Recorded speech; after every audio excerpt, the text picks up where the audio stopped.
If you like the story, you can support the author on Patreon. Link is in the description. Chapter 41, Action.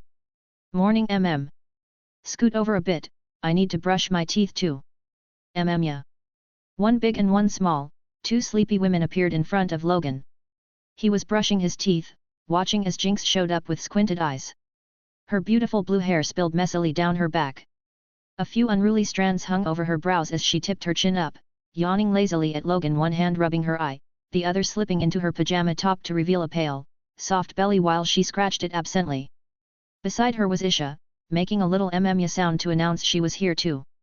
Little Isha's hair was a total mess, like a giant bird's nest. Even though she washed and shampooed properly every day, one night of sleep always turned it into this. Staring at Logan with that nest on her head, she held a tiny cup in one hand and a toothbrush in the other. Logan shifted aside. Jinx immediately squeezed in, stood next to him, grabbed his cup, took a mouthful of water and gargled noisily, then started brushing in front of the mirror. Isha stood outside the bathroom area, clearly not happy about it. So she wriggled her way in, wedging herself between Logan and Jinx. Hugging Logan's leg, she rose up on tiptoe and poked her little head over the sink, watching herself in the mirror and copying Jinx as she brushed. "We moving today?" Jinx asked, toothbrush in her mouth, words coming out muffled. "Yeah. We agreed on 4 this afternoon. I already had 6 get everyone ready." "Marson also took a crew over yesterday," Logan answered. "Logan, will any of our people get hurt because of this?" Jinx suddenly asked, her big eyes fixed on Logan's reflection in the mirror. "And are you really not going yourself?" Logan was so surprised he turned his head and stared at her. What was going on? Jinx actually cared about other people now? No, if this were the old Jinx, she would never have asked something like that. She didn't care about other people. Outside of Six, Isha, and Logan, there wasn't anyone in the Spirit Blossom gang she truly cared about. Not even Marson or Manzu, partners she'd grown up with and known since they were kids. But now, she was different. She'd started to learn how to worry about people. "Don't worry," Logan said with a smile. "I already told Silco I don't want to see any casualties on our side." He thought for a moment, then added, "Besides, with the weapons and armor you made and with Silco backing us up, if Six and the others are careful, nothing will happen." There was one more thing Logan didn't say: Zeri was in that group. If Zeri weren't there, Logan might have gone along just to keep an eye on things and make sure no one on their side got hurt. But with Zeri involved, he really didn't need to show up in person. Because in a way, Zeri's speed was the fastest in Zaun. Faster than Logan's, even. Of course, if you turned it into some kind of rank stat sheet, Zeri would be something like Defense 1, Speed 5, Damage 2. As for Logan, 5/4/5. Zeri couldn't compare to him on total stats at all. And the reason Logan didn't bring her up was obvious: he was afraid Jinx would get jealous. Jinx got jealous so easily, and lately she'd picked up some new tricks from who knows where. Now when she got jealous, she didn't sink into that dark, low-pressure mood anymore.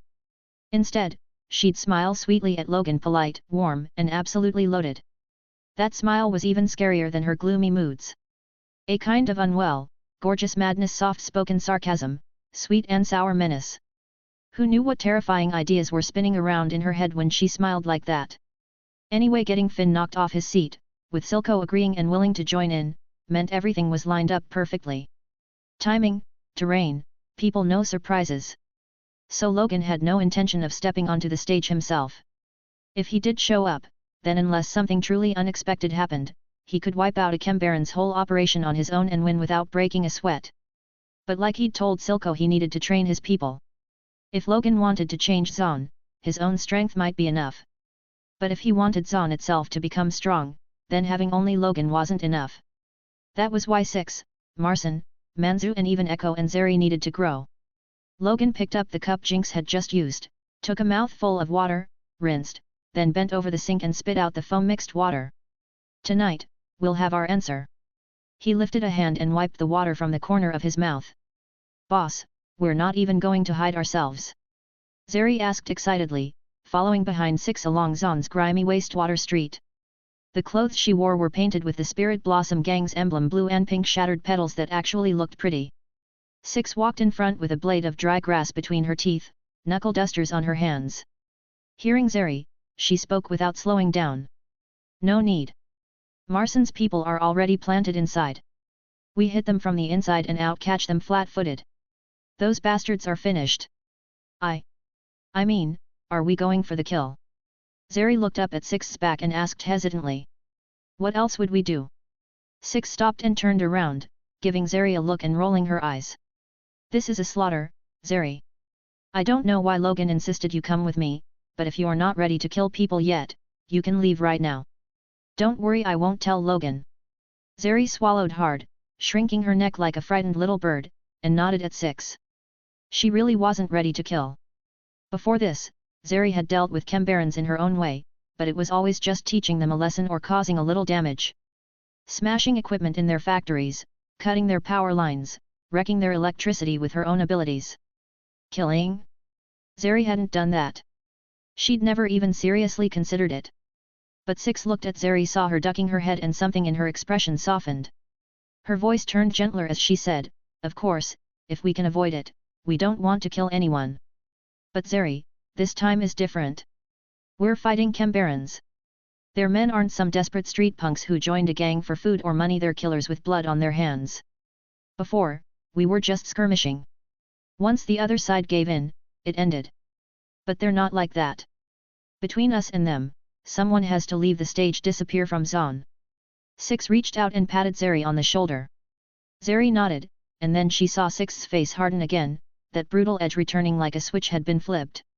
Six muttered under her breath, for Vander, they're going to pay what they owe. When Vander was alive, those rats didn't dare crawl out. After Vander died, the rats carved up his territory and made everything he'd built in Zaun vanish without a trace. Six took a deep breath, then looked toward Manzu. You take 10 people and go in from the west. Zeri and I will take the front. Manzu held a short gun, nodded, and though he looked tense at first, he steadied himself quickly. He picked 10 people and led them off. Six tugged down her hood, pink, with jagged edges like teeth, like the gaping mouth of a pink shark. When she dipped her head, the pink hair spilling out beneath it looked like the shark's tongue. She slid a hand to her waist, took out a white mask, and fitted it over her face. There were strange openings on both sides of the mask. Zeri did the same, pulling on her own mask. At the signal to move, Six charged out first. The rest of them surged after her at a run, their target locked on a single place. A casino. Chapter 42, Traitor. Click. Clack. Firelight flickered in the dim corner of the casino. A tall man sat at a table, his gaunt face covered in tattooed patterns. Beneath the stripe like ink, there was a mark near the corner of his eye like a teardrop, or a hanging dagger. Metal plating covered his entire jaw, turning it into an iron chin. Right now, he stared gloomily at the lighter dancing in his hand. Behind him stood his most trusted subordinate. Silco called all the Chembarans together, but he's the only one who forgot to consider whether you might be. The subordinate hesitated, then couldn't help blurting it out. Clack! The lighter snapped shut, the flame vanishing. The man pressed a hand to his forehead. Half his hair hung long, giving him an aggressively punk look. He spoke calmly, no. They know what I'm trying to do, but they won't sell me out. At the last meeting, they hated Silco just as much as I did, maybe more. Why the hell do we all work, help him build bigger and bigger deals, and we only get scraps leaking through his fingers? Finn said in a low voice. Because he's gone insane and wants to rebel? Damn it, he can't even keep his own people in line. Why does he think he's qualified to lead us against Piltover's topsiders? Everyone's been unhappy with him for a long time. Zaun doesn't need him anymore. Click. The flame returned. The lighter hopped in Finn's fingers like a little spirit as he toyed with it, his hands quick and practiced. He picked up a small kettle on the table and held the flame to its underside, warming it. Then could it be Sevika? Silco suddenly called a meeting, and the only person he deliberately shut out was you. He has to have found out something. That's even less likely. Finn let out a cold laugh and shrugged. The yellow coat draped over his shoulders twitched twice as he said, Sevika's dissatisfaction with Silco isn't any less than ours. Back then, she could break with Vander because of Vander's weakness and help pull him down, so now. But she didn't agree, the subordinate couldn't help saying. The last time, Finn had privately invited Sevika over, laid out what he wanted, and even lit her cigarette for her. But up to today, Sevika still hadn't given Finn a clear answer. It made Finn's inner circle suspect she'd tattled to Silco. Finn smiled at that. He set the kettle down, switched the lighter to his other hand, and kept spinning it as he spoke. Sometimes, not answering is an answer. Silco, he's blocking too many people's money. Finn's eyes sharpened. His era is over. That old bastard should have stepped down a long time ago. There are plenty of people with more ability, more vision, more ambition than him. Does he really think he's still the man he used to be? Ever since he started raising that blue-haired freak, he turned soft, pathetic. His subordinate looked at Finn's confident, high-spirited expression, excitement spreading across his face. Finn like this radiant with certainty made him imagine all the benefits and status he'd get once Finn took the seat. Finn sneered, snapping the lighter shut hard. A man like that, his time is L. Boom. A deafening blast erupted out of nowhere. Dust and chunks of stone shook loose from the wall. Interrupted mid-sentence, Finn felt his ears throb. He covered them on instinct then, once he was a little clearer, he immediately snatched up the lighter from the table, rose, and strode quickly to the door. He shoved the small door open, fury written all over his face. Who the hell dares to hit my place? Cough, cough, cough. He couldn't finish the sentence. Finn suddenly doubled over, coughing violently. He covered his face, tears spilling out of his eyes as he looked out at his casino. The power had been cut. The entire casino was drowned in darkness, with only a few oil lamps burning, casting weak pools of light. Blue and pink smoke swirled together, and somehow formed a huge, wicked smiling face. The casino's patrons scattered in a panic through the haze, and Finn's own men fell into chaos. Who is it? Finn rasped through, coughing. His lungs felt like they were being scorched. The irritant gas flooding his nose and mouth made his thoughts blur. He forced himself upright and stared ahead. Shapes emerged from the shadows. Alongside one scream after another, Finn's men started dropping, knocked unconscious, limbs severed, hands and arms torn away. He flicked the lighter open, trying to use its tiny flame to see what was happening. A voice shouted out. Found him. The one the boss mentioned, he likes playing with a lighter. Over here. The lighter guy is over here. Boss now. The flame wavered. Finn saw a group moving toward him. Under that grinning smoke face, their bodies glimmered with faint light, strange symbols painted on them. Petals. A monkey. A cat. The bizarre blue and pink smoke, the glowing graffiti. Finn realized what it was in an instant. His heart lurched. Finn hurled the lighter away, ducked his head, and bolted toward a corner. This had to be Jinx's work. In all of Zaun, only her weapons had a style like this. Damn it. Silco, he came for me. Why? If he comes for me, isn't he afraid the other Cambarans will feel the chill and turn on him even harder? Didn't he get enough out of the last meeting? Finn panicked in an instant. Completely forgetting how, just moments ago in that back room, he'd looked down on Silco and mocked him behind his back. Be boss. His subordinate also rushed out, ending up right where Finn had been standing. Finn reflexively looked back only to hear a bang. His subordinate's body jolted, then collapsed to the floor. That only hardened Finn's will to run. In the darkness, using the chaos of fleeing gamblers as cover, Finn found his chance and scrambled toward a certain spot. Inside this casino, there was a private passage only he knew about. At the wall corner, Finn slammed a hidden button. With a clack, the floor split open, revealing a passage. Finn hurriedly dove inside. Then, following the narrow route, he quickly slipped out of the casino. His coughing wouldn't stop, but he escaped. Staring back at the pitch-black casino, hatred twisted across his face. Silco. He ground his teeth. He was going to seek refuge with the other Cambarans and tell them Silco had made a move on him. The Cambarans had to unite. But after only a few stumbling steps, Finn heard a voice ahead of him. Hat. Just like Silco figured, someone like you would definitely prepare an escape route for yourself. Finn jerked his head up in terror.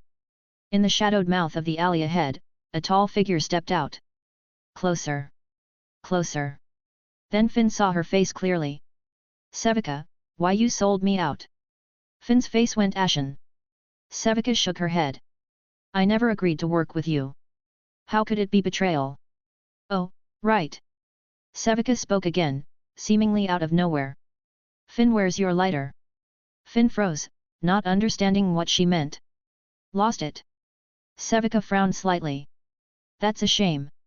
I actually liked that lighter.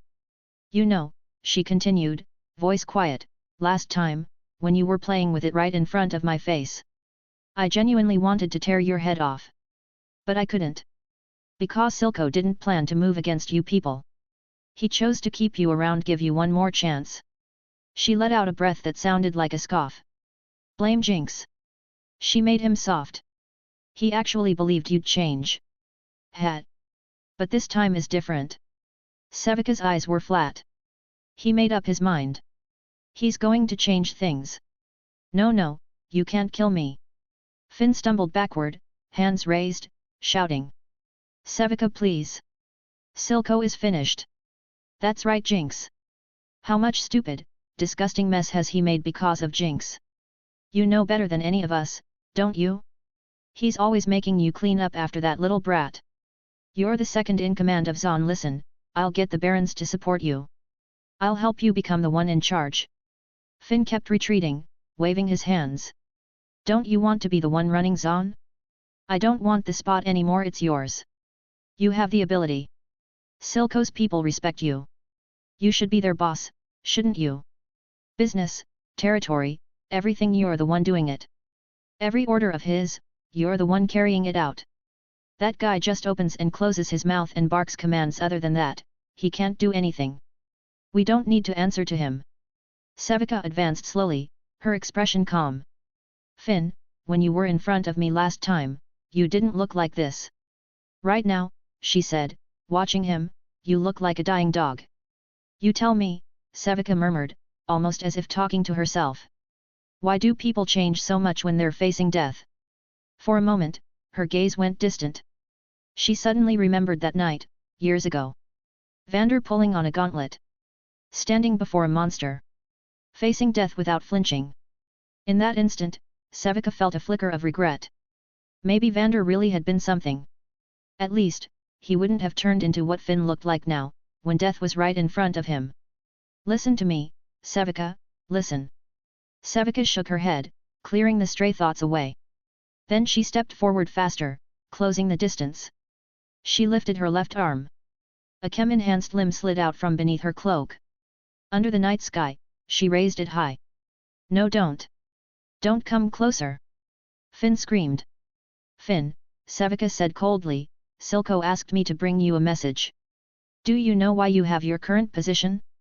Why you were able to crawl out of those lightless mines? It wasn't because you had strength. It wasn't because you had brains. He never expected you to be useful to him. There was only one thing he needed you to do. And you couldn't even do that. You really disappointed him, Finn. You forgot who gave you your status. You forgot who gave you your wealth. You forgot why Zaun was able to develop into what it is today under Piltover's oppression. You forgot loyalty. Sevika's face was indifferent, her left arm still raised. He said, don't rush ahead. Wait for him in hell. He'll be there for your revenge. Her arm came down. Purple light flared, blood spraying up into the air, and across Sevika's emotionless face. Traitor. Chapter 43, My Feet Don't Stink. At Forgan Tavern, Logan sat across from Silco, tasting the fine liquor Silco had smuggled in from Bilgewater and swallowing it down in one burning gulp. Finn was dead. His men found the body the next morning, head separated from the torso, the skull rolling beside the wall. A brutal death. Logan looked at the man in front of him, whose gaze hadn't been on Logan at all, and smiled as he spoke. You knew from the start that Finn would run, didn't you? Silco drew his attention back, looking at Logan with a faint smile. I understand him better than you do, Logan. I worked with him for years. Even back in the mines, he was like that, looking down on everyone, arrogant, convinced he was the smartest person in the room. But in reality, he only had a bit of petty cleverness, and he never used it where it mattered. Sevika stood silently behind Silco. Killing Finn with her own hands hadn't left a ripple on her face. Even though, back in those mining days Silco mentioned, her relationship with Finn hadn't been bad. But Finn crossed the line. Silco had given him chances more than once and he still made the same mistake. Replacing Silco? What was he even thinking? If it hadn't been for Silco and Vander back then, they'd still be down in the mines digging coal. How would they ever have ended up with their current situation and status? Sevika might have betrayed Vander, but it was never about power or position. She walked away because Vander made her feel like there was no hope. When a hunting dog pulls in its claws and teeth, it becomes a house dog, and that wasn't the kind of leader Sevika wanted. And it wasn't even betrayal. She split from Vander outright, then joined Silco. So he's dead, and you really don't feel anything? Logan asked. Silco placed both hands neatly on the table and looked at Logan with calm eyes, staring straight into his gaze. How should I put it? He made a mistake, Logan. Everyone makes mistakes. That alone isn't a big deal. No matter how serious the mistake is, if someone truly regrets it, they can be forgiven. No one is perfect. But we can't keep making the same mistake again and again. Right. Logan narrowed his eyes.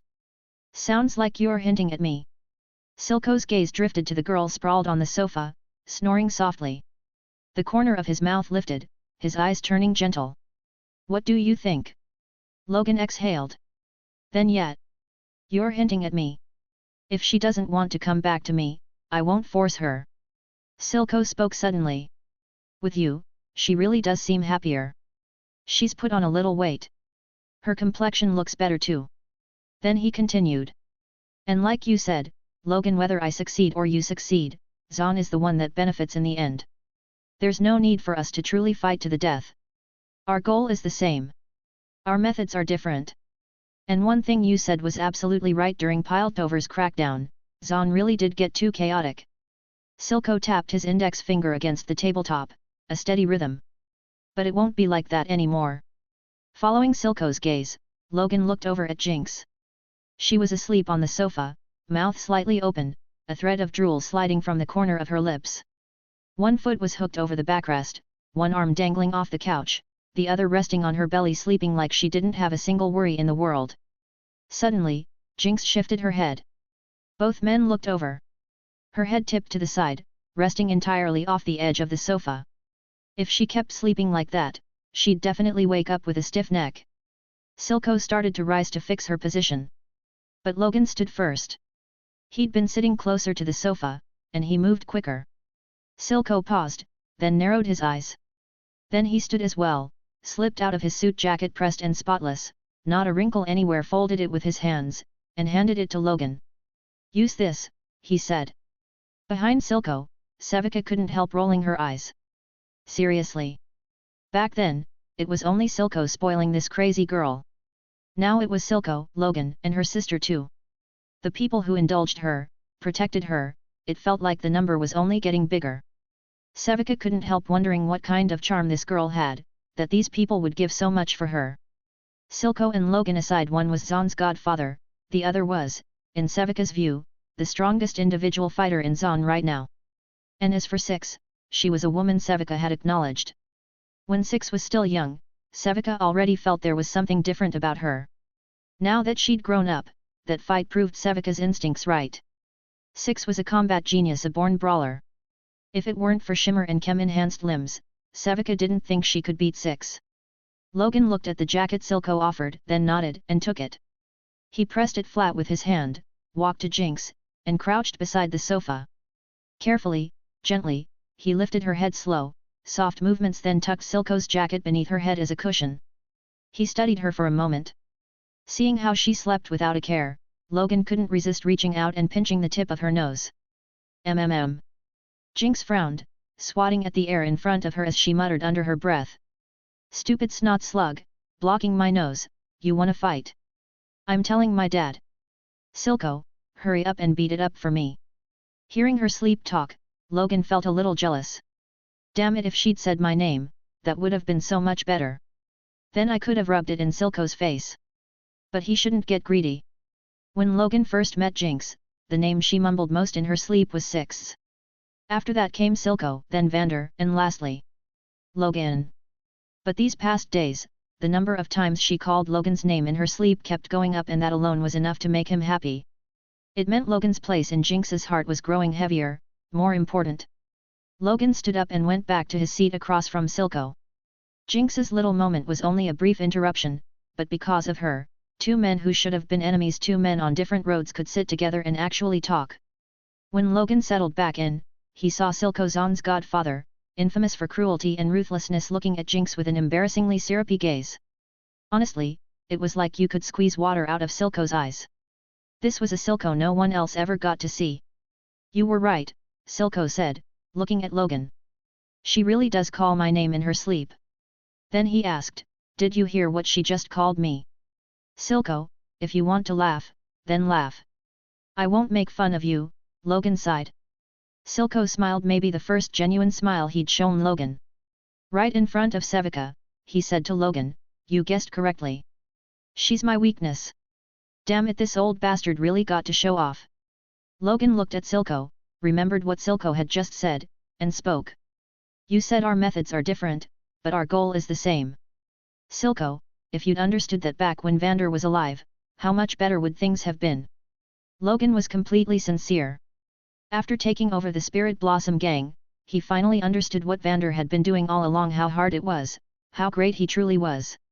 If Vander and Silco could have joined hands against Piltover, if they could have united and worked together, then Zaun would never have ended up like this. Zaun needed Silco. But Zaun also needed Vander. Silco fell silent. After a moment, he said, I can understand him now, but I still don't believe his path was right. Your road resembles his, but it isn't the same. You're more capable than him. More decisive. Like him, you're gentle toward Zaun's ordinary people. But he groveled to Piltover, became a house dog. Silco's voice stayed calm. You're different. I can tell. You have no intention of becoming Piltover's dog. If he were still alive, I would apologize to him sincerely. I'd tell him that having a daughter really is exhausting. I understand what he was thinking back then. But if you can't stand on your own, then everything is just empty talk. His weakness would only bring bigger trouble to his daughters.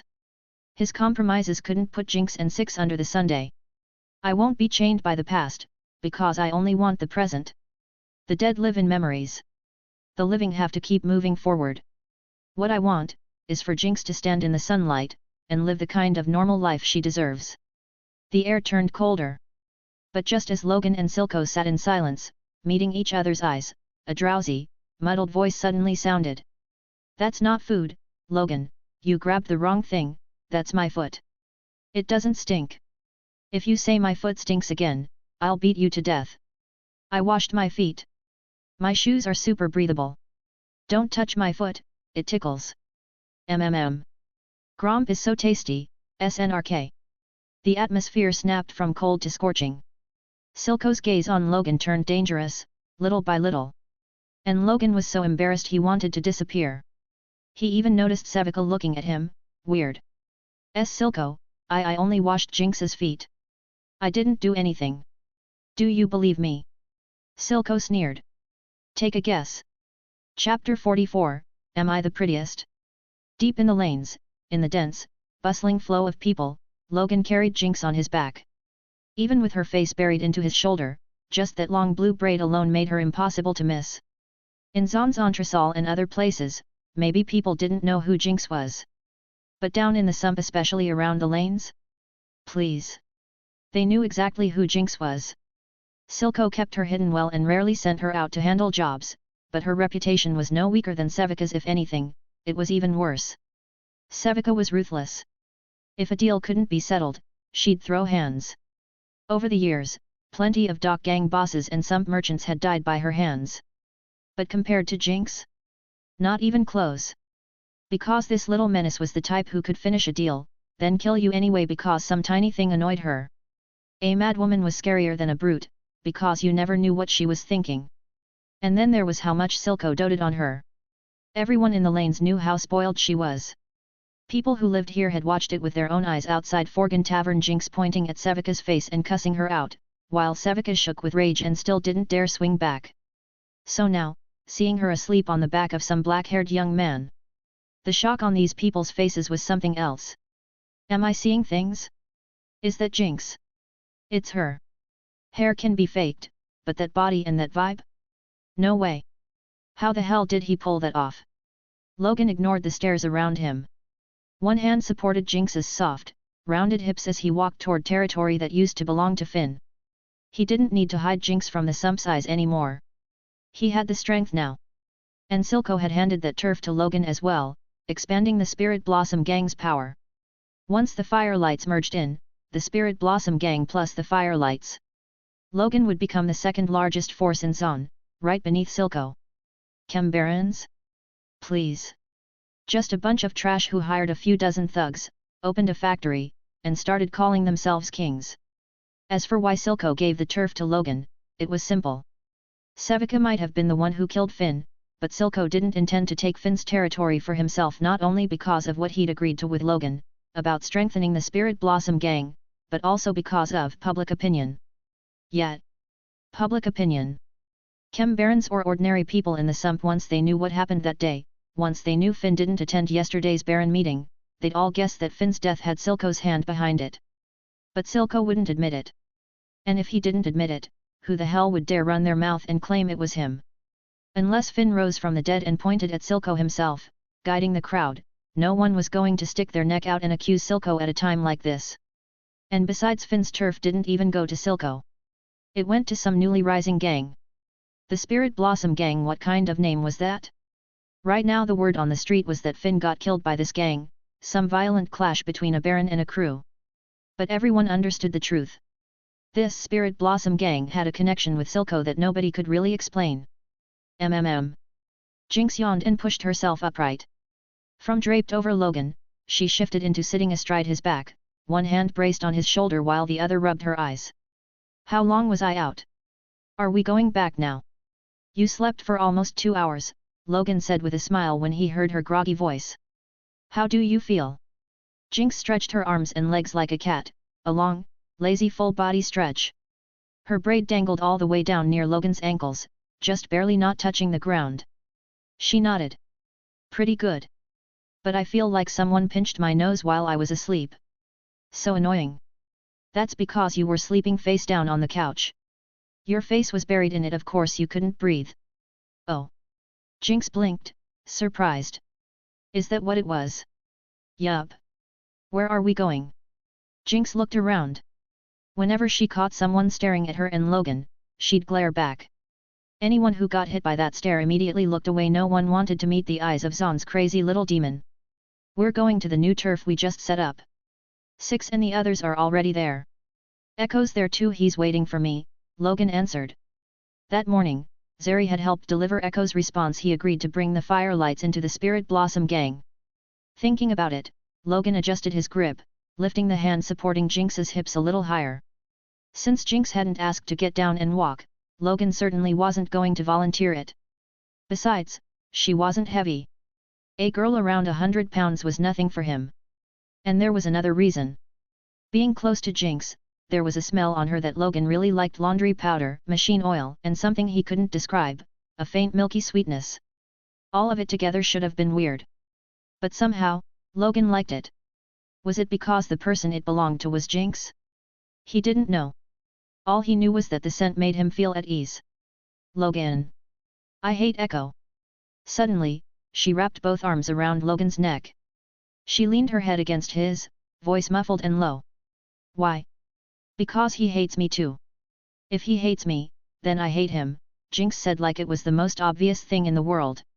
He thinks I changed into something wrong and he keeps messing with me. When I saw him the first time, I didn't even recognize it was him. If I'd known, I wouldn't have gone after him. We used to play together all the time when we were kids. I'm not that crazy, Logan. He recognized me, but he still wouldn't acknowledge me. Just because I'm with Silco now. Jinx's voice turned angry. 6, Ekko, they're all the same. They always say they like me, they care about me, but the moment they found out I was with Silco, they started being scared of me. They started hating me.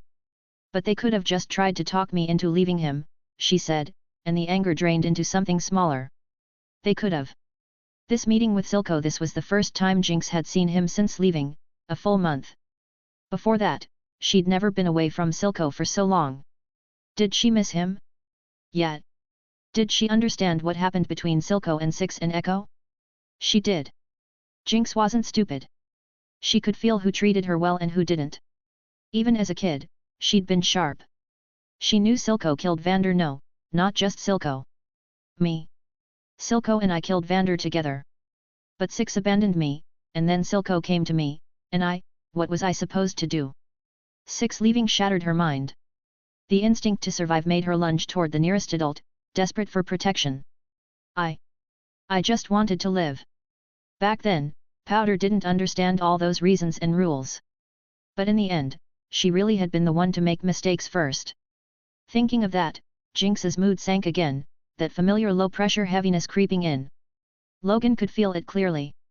Because the emotion value was skyrocketing like crazy. So do you think it's Ekko and Six's fault? Logan asked after a moment. Jinx suddenly opened her mouth and bit lightly at Logan's neck. Then she flicked her tongue out and licked the spot twice. The wet, soft sensation made Logan shudder, an electric, hard-to-name thrill shooting straight up his spine. He pulled one hand off her hips and covered the place she'd licked. It was warm, and a little damp. When he turned his head, Jinx was staring at him with a troubled expression. Both hands gripped his shoulders to steady herself. That worried little face looked ridiculously cute. Logan looked at her and realized she'd become more normal.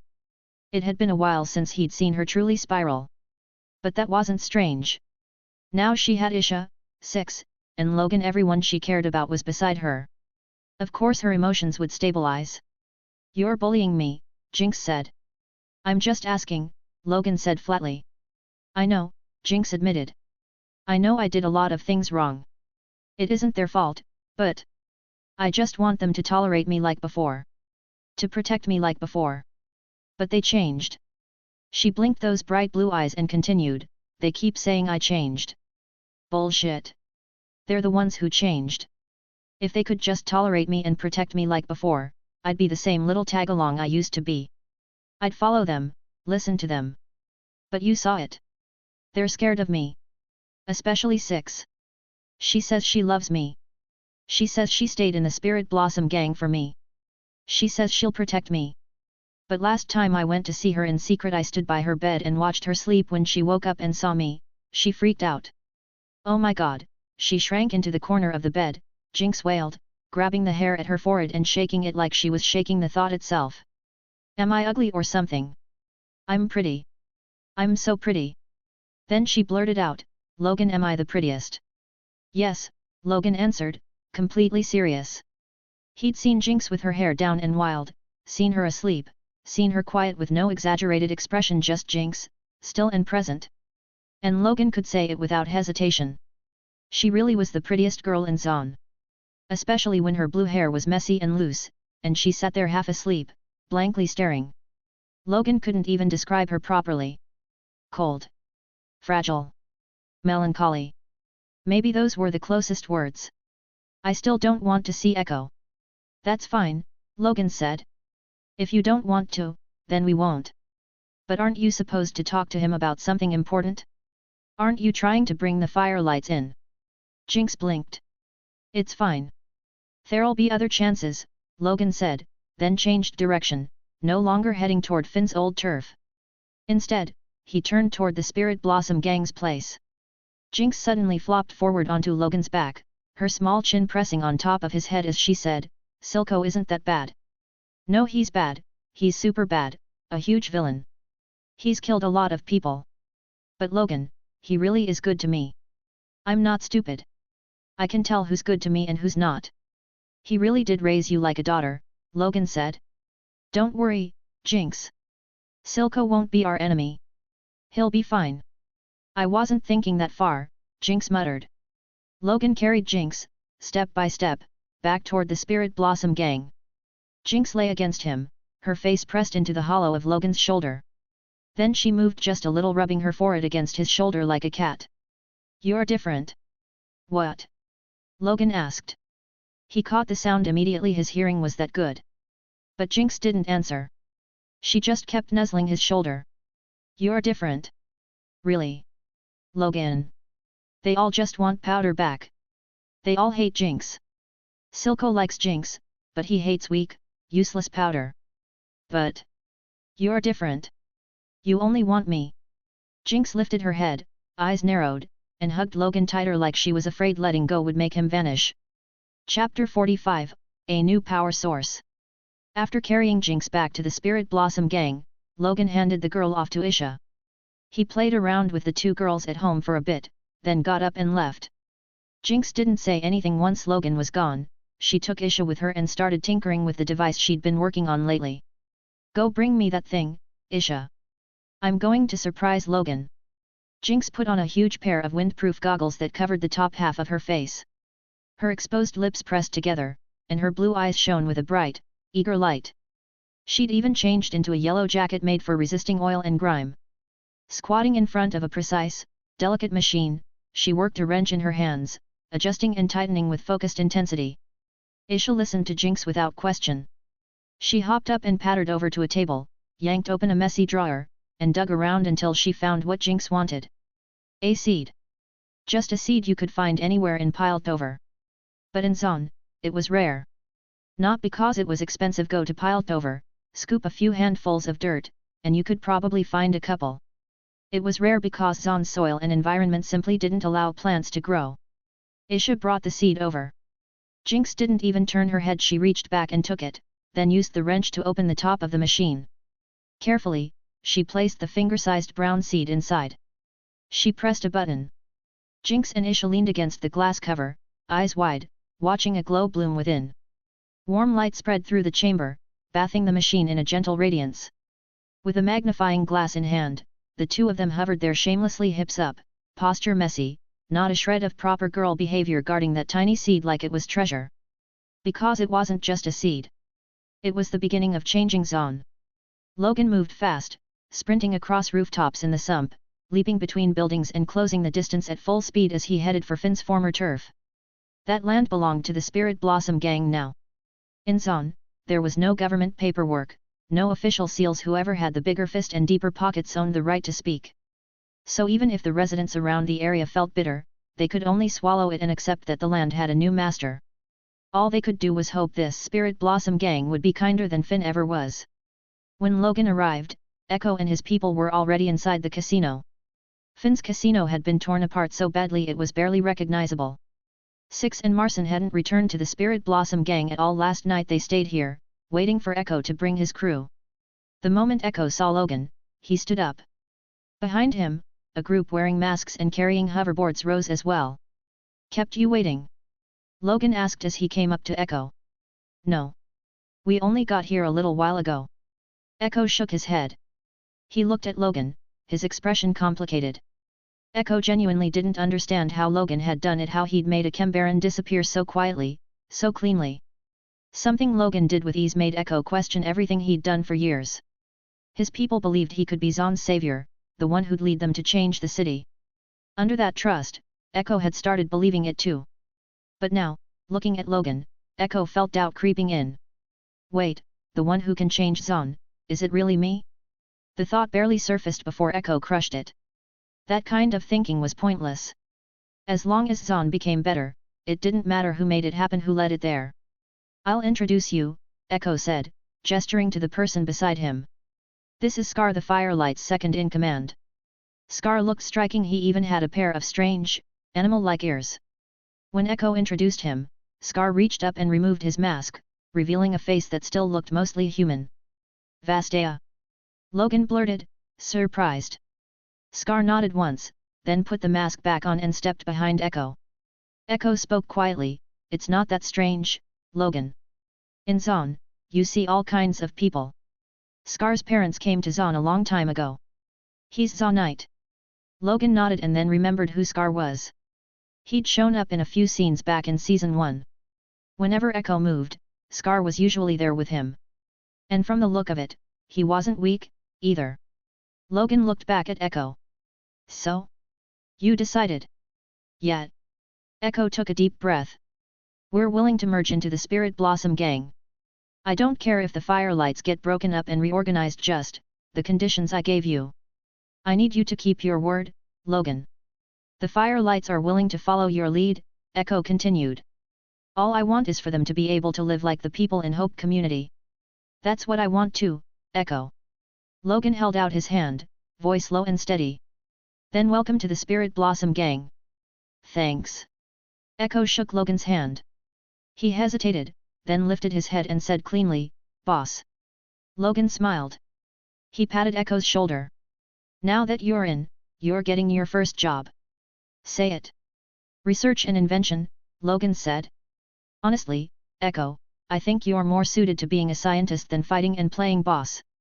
Ekko was born for it. Growing up wild in Zaun didn't make him any less brilliant than Victor or Jace. A kid who could build the Z-Drive, something that could control time, was never going to be ordinary. He and Jinx were both geniuses with machines, both good at making weapons, though when it came to weapons, Jinx was probably the better one. Research. Ekko narrowed his eyes. You want me to build weapons? Most of the Firelight's gear, those hoverboards and their weapons, were things Ekko built himself out of junk from the sump. We'll need that too, Logan said. But not right now. I want you to develop a new energy source. Something that can change Zaun's situation. Because all this time, we've been trapped in the same mistake. If Piltover still has a chokehold on us, if we still have to get everything from them, then Zaun will never truly stand up. If we want to break free of Piltover's control, the first thing we need is industry that belongs to us. A new energy source isn't something you just invent, Ekko said, shaking his head, already looking like he had a headache. And Piltover is way ahead of us there. Hextech widened the gap between the two cities. My point is, even if I did manage to create new energy, we'd still have a difference we can't close. But at least we wouldn't be controlled anymore, Logan said with a small smile. He thought for a moment, then said, I think Shimmer is a good direction. That poison? Ekko frowned. His feelings about Shimmer were awful. Even though he knew it had huge potential, Shimmer could alter the body's biology and act as a bioagent, and when burned, it released powerful energy. In a way, Shimmer really was better than what Zaun used now. Ekko had even tried mixing Shimmer into his board before. Burning it did increase speed, but it was unstable and chewed through the machine. Shimmer was dangerous. Shimmer hurt Zaun because people used it the wrong way, Logan said, shaking his head. Technology itself isn't guilty, Ekko. The user is. Ekko agreed with that much. Fine. I can try. I've researched Shimmer before. But what's sold on the street, the purity is, well, you know. Ekko's mouth twisted. That stuff is just addict's fuel. It doesn't meet experiment standards. I need Shimmer with much higher purity, Ekko said, and I need a lot of proper equipment. Don't worry, Logan said. I can get extremely high purity Shimmer. And I'll have people buy the equipment up in Piltover. Ekko's eyes turned strange as he stared at Logan. What exactly is your relationship with Silco? He couldn't help asking, are we working for Silco now? Of course not. Logan's voice hardened slightly. We're working for Zaun, Ekko. Chapter 46, Turmoil in Piltover. Reform takes time. After the Firelights were folded into the Spirit Blossom gang, Logan didn't do what Ekko expected. He didn't break them apart, scatter them, and rebuild them into the Spirit Blossom gang. Instead, he let the Firelights keep growing freely inside their own community. At the end of the day, compared to the Firelights' existing fighting strength, what Logan really needed was Ekko himself. And because of that, so Ekko could feel safe focusing on researching a new energy source, Logan didn't dismantle the Firelights. But reforming a new turf wasn't as smooth as it had been in Hope Community, because this area used to belong to Finn. It was a district where gang rackets were deeply entrenched. The Spirit Blossom gang took over all of Finn's operations quickly and moved directly to overhaul them, but plenty of people still refused to submit to the Spirit Blossom gang's control. Once money is involved, clashes are unavoidable. What the Spirit Blossom gang did impacted the income of a lot of locals. Of course they were unhappy. Of course they resisted. That wasn't strange at all. Even in Hope Community, petty theft still happened all the time. After all the years Silco ruled Zaun, far too many people had gotten used to taking without working for it. If you wanted them to go find a proper job and live the kind of ordinary life ordinary people were supposed to live, they obviously weren't going to be thrilled. Because of that, Six had been busy lately. Really busy. The squad she led plus the second squad of grassroots enforcers Scar put together had been doing non-stop crackdowns and cleanups across the community these past days. There wasn't time for endless talking. If someone didn't listen once or twice, then the next time you met, you started with a punch and you asked your questions while you were hitting them. As a modern person, Logan would have felt that violent enforcement wasn't ideal. But this was Zaun, and in Zaun at this point in time, weakness only made people push harder. They wouldn't be grateful for Logan's kindness. They'd just get bolder and try to squeeze even more out of him. So Six and Scar's actions were, in truth, Logan's orders. Logan ordered every existing gang in the district driven out. If they refused to leave, then they could leave their lives behind instead. In this stretch of time, the number of Zaunites who died because of Logan was genuinely not small. And if the loafers and street punks were willing to change, they could stay and build a future here too. But if they kept refusing again and again, then they could look forward to eating the Undercity enforcers' fists. Luckily, Zaun had been a mess for so many years, but not everyone had gone with the flow. Not everyone was willing to wallow with the Cambarans. In Zaun, most people still wanted a new life and they were willing to change for it. For the residents of Finn's district, what they'd originally hoped for was simple: as long as the new Cambaran wasn't worse than Finn, as long as he didn't squeeze them harder than Finn did, they could accept it. But after watching for a few days, they realized, he didn't seem to be planning to squeeze them at all. And on top of that, he was actually supporting them in doing business. Yes. He really was supporting them. Those operations that used to belong to Finn Logan didn't swallow them up. Instead, he turned them into marketplaces, opened up for everyone to use for free, so they could sell food, parts, and all kinds of goods there. And all they had to do was hand in a small portion of their profit at the end of every month as community funds. According to that cute girl, her hair crackling like sparks, tied into two weird little pigtails, that money belonged to everyone, not to the new Cambaran. And if anyone needed, the new Cambaran was even willing to publish every single account and ledger for everyone to see. Holy shit, was this still Zaun? This new Cambaran? Janna above, please, you have to bless him with a long life and endless victories. And 5 days later, as this new community started gaining real shape and real rules, it was time for it to have a name of its own. Because most of the people here were firelights, and because Ekko had stepped down to become a researcher, the old firelights suddenly had no clear leader. Almost instinctively, they pushed Scar forward as the firelights' new leader. And after Scar asked Logan, he was granted the right to name the community. Logan told him to name it himself. So Scar sat alone inside a tent and thought for more than 2 hours. When he finally stepped out, he'd made a decision without asking Ekko, a decision he made directly, because he believed Ekko would want the same thing. He'd followed Ekko for so many years. As Ekko's closest lieutenant, he knew exactly what kind of person Ekko was. And precisely because they longed for a better life, that very afternoon Scar took the initiative to formally disband the Firelights, and this time, not a single member objected. Back when Ekko stepped down and recommended Scar, it was because they were afraid that without a group, they'd go back to being isolated individuals again, easy to bully. But the time they'd spent living alongside the Spirit Blossom gang, and the changes in the new community over these days, had already given them their answer. Ekko had been right. Their new leader was the same kind of person they were, someone working for a better Zaun. So the Firelights became Zaun's history. Now, there was only the Spirit Blossom gang. And the new community was named Firefly. A firefly's glow can still contend with the moon. We know it's foolish for a firefly's light to try and measure itself against the sun and moon. We know that perfectly well. But we still want to do it anyway. That was the reason the Firelights existed in the first place. When Logan heard the name Scar chose, he burst out laughing. Of course, he wasn't laughing at the Firelights' stupidity. He was praising their spirit. Piled over. The arrival of a group like this drew the attention of the topsiders. Seeing this bunch raggedly dressed, moving in a pack, Pilety's eyes turned openly unfriendly. Damn it, I really want to put a fist in his face, Manzu said through clenched teeth, glaring back at a piled-over man in a top hat who wouldn't stop staring. Relax, Manzu. Look at me, look at Six, we're used to it, Willa said, completely unconcerned. Then he added, first time you've come up here to buy materials, hey? Stop staring and hurry up. Buy what we need and get out. Who the hell wants to stay in their city? Manzu nodded. Hey, you notice something? One of the shorter guys in the group said.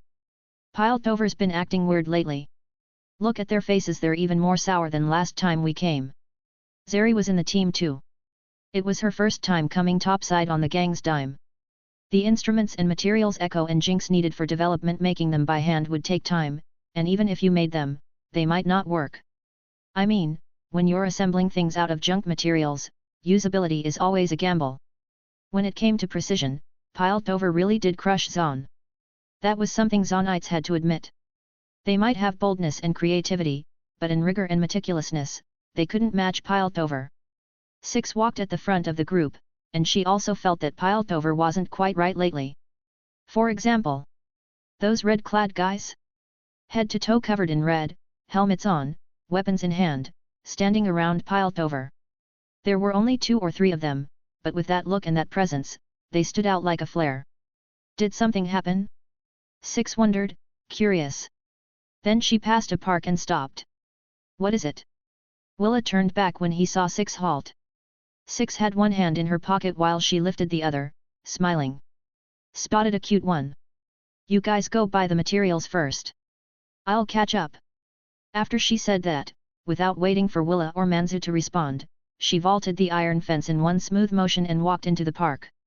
Willa and Manzu muttered something under their breath, but they didn't say much more. 6 headed toward a wall decorated in Piltover's style. A tall woman stood with her back to 6, wearing an enforcer uniform and a cap, head lowered as if she was looking at something. 6 walked up behind her with both hands in her pockets, rose onto her toes, leaned in close to her ear, and murmured softly. Good afternoon. Cupcake. Chapter 47, Metterda. Caitlyn jolted, instinctively reaching up to her neck. She took a step forward, then turned around and saw 6.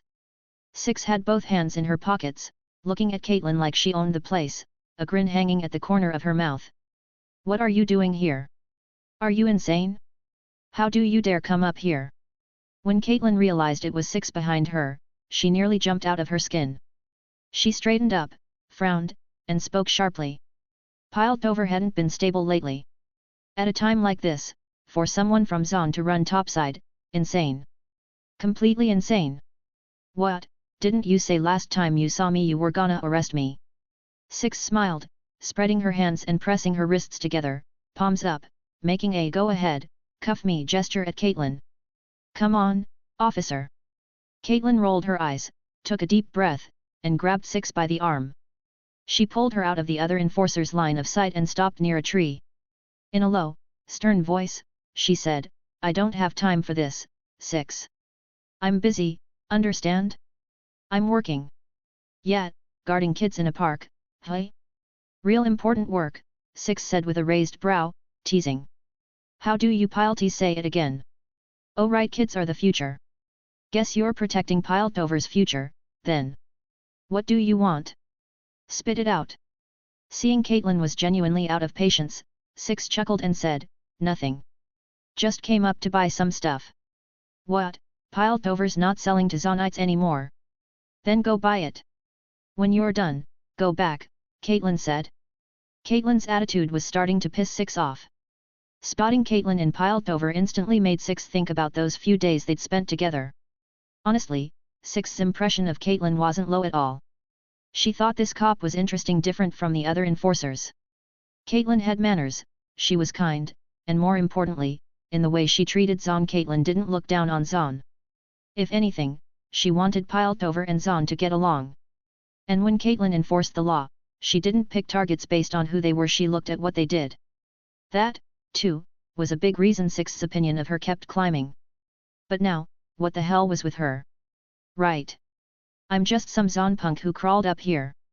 I shouldn't be bothering an honored Piltover enforcer, 6 said coldly, staring at Caitlyn. Then she turned around, shoved her hands back in her pockets, and started walking. I'll leave, ma'am. Caitlyn watched 6's back and suddenly said, wait. What, changing your mind? 6 looked back. Decided you wanna escort me back to prison? Caitlyn shook her head. 6, I'm not taking it out on you. It's just that Piltover hasn't been stable lately. You shouldn't come up here anymore. You'll get into trouble. I'm serious. Hearing that, 6's mood abruptly improved. And thinking about the red-clad people she'd seen on the way over, 6 narrowed her eyes at Caitlyn. What happened? Knockers. Caitlyn took a deep breath, her voice dropping. The Metterda family is here. A lot of them. Their ships are docked at the harbor.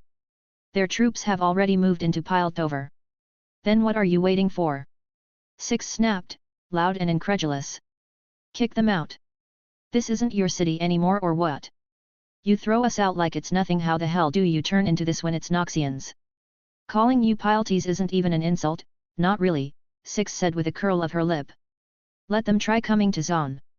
See if we don't drive them out. Caitlyn took off her hat, raked her fingers through her hair, and said quietly, it's not that simple.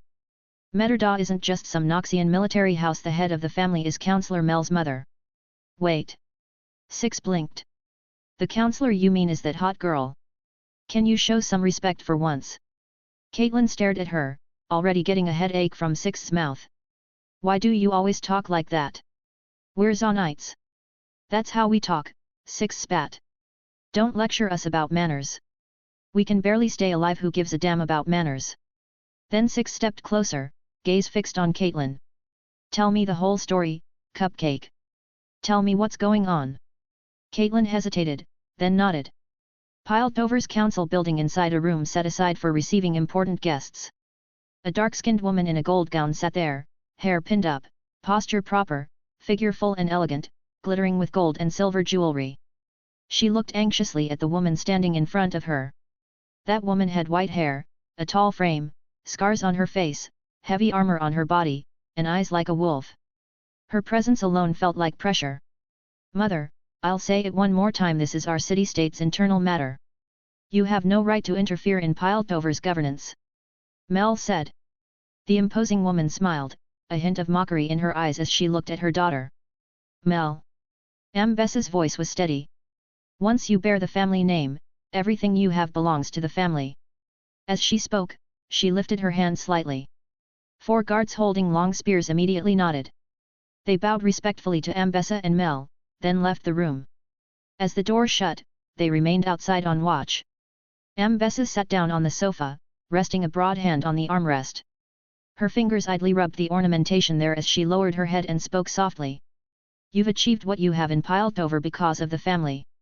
Because Metterda has holdings in Piltover, you had leverage. You profited, you became a counselor. Isn't that right?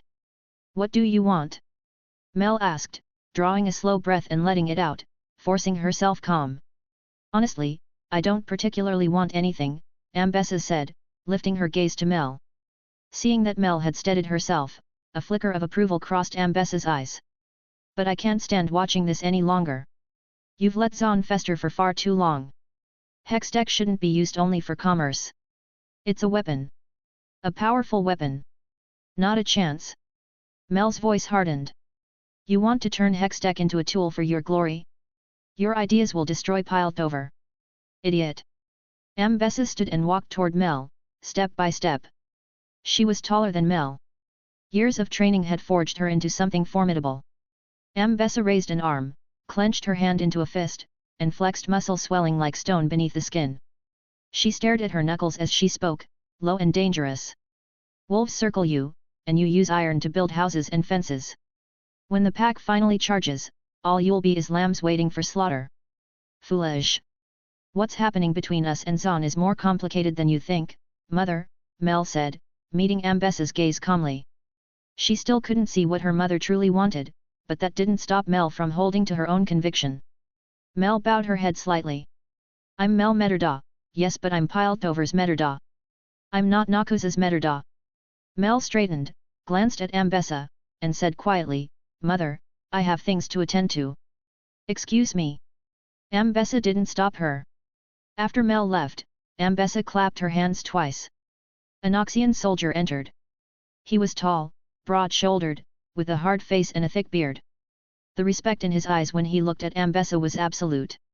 Miss Mel is setting herself against you, and you still won't tell her? He asked. Ambessa lifted a hand casually, planting the other on her hip. With her back to him, she spoke loudly, almost dismissively. Tell her? She knows nothing. Her being against me is a good thing. It makes it clear she and I aren't aligned. She'll be safer that way. Then Ambessa's tone sharpened. Go find those counselors. Tell them it's time to move. She'll be hurt, the soldier said after a moment, hesitant. He knew what Mel meant to Ambessa. And it was exactly because of that he'd been willing to put his life in Ambessa's hands to be loyal to this powerful woman. Ambessa gave a faint, self-mocking laugh. Have I ever done anything in my life that didn't hurt her? Yes, the soldier said. He bowed and left the room. Ambessa stood before the window, looking out over Piltover. Chapter 48, Say You Like It. 3 in the afternoon, the piled-over council building. The circular tower at the very top rose straight into the clouds. Through the glass up here, you could see the hex gates pulsing with blue light, and the harbor below packed with ships coming and going without end. White doves swept past in the bright sun. At the council round table, clean white light poured down from the domed ceiling. Mel, dressed in gold, sat in her seat. Not far from her sat a tall young man in white, broad-shouldered, muscular, strikingly handsome. To Mel's left sat the rest of the councillors, members from different houses. As a newly appointed councillor, Jace Tallis was young, but he'd become an unavoidable force in the council thanks to his hex deck patents. No one dared look down on him, even if politically he was still a blunt rookie, didn't understand the game, didn't know the rules, couldn't do half of what the others did. But his relationships with Mel Metterda and Councillor Kiraman were common knowledge. He'd received support from House Kiraman. Now he was close to House Metterda as well. And he was Professor Heimerdinger's prized student. Naturally, he'd become the council's hottest rising star. No, it wasn't even future anymore. It was already reality. Piltover had 8 councillors. 3 of them were on good terms with Jace Tallis. Add in the fact that Jace himself was a councillor, and without even realizing it, he already had a faction behind him, already had the weight to be one of this city-state's leaders. On the far left of the round table, a councillor with a sharp, narrow face and pale skin raised his hand and spoke loudly.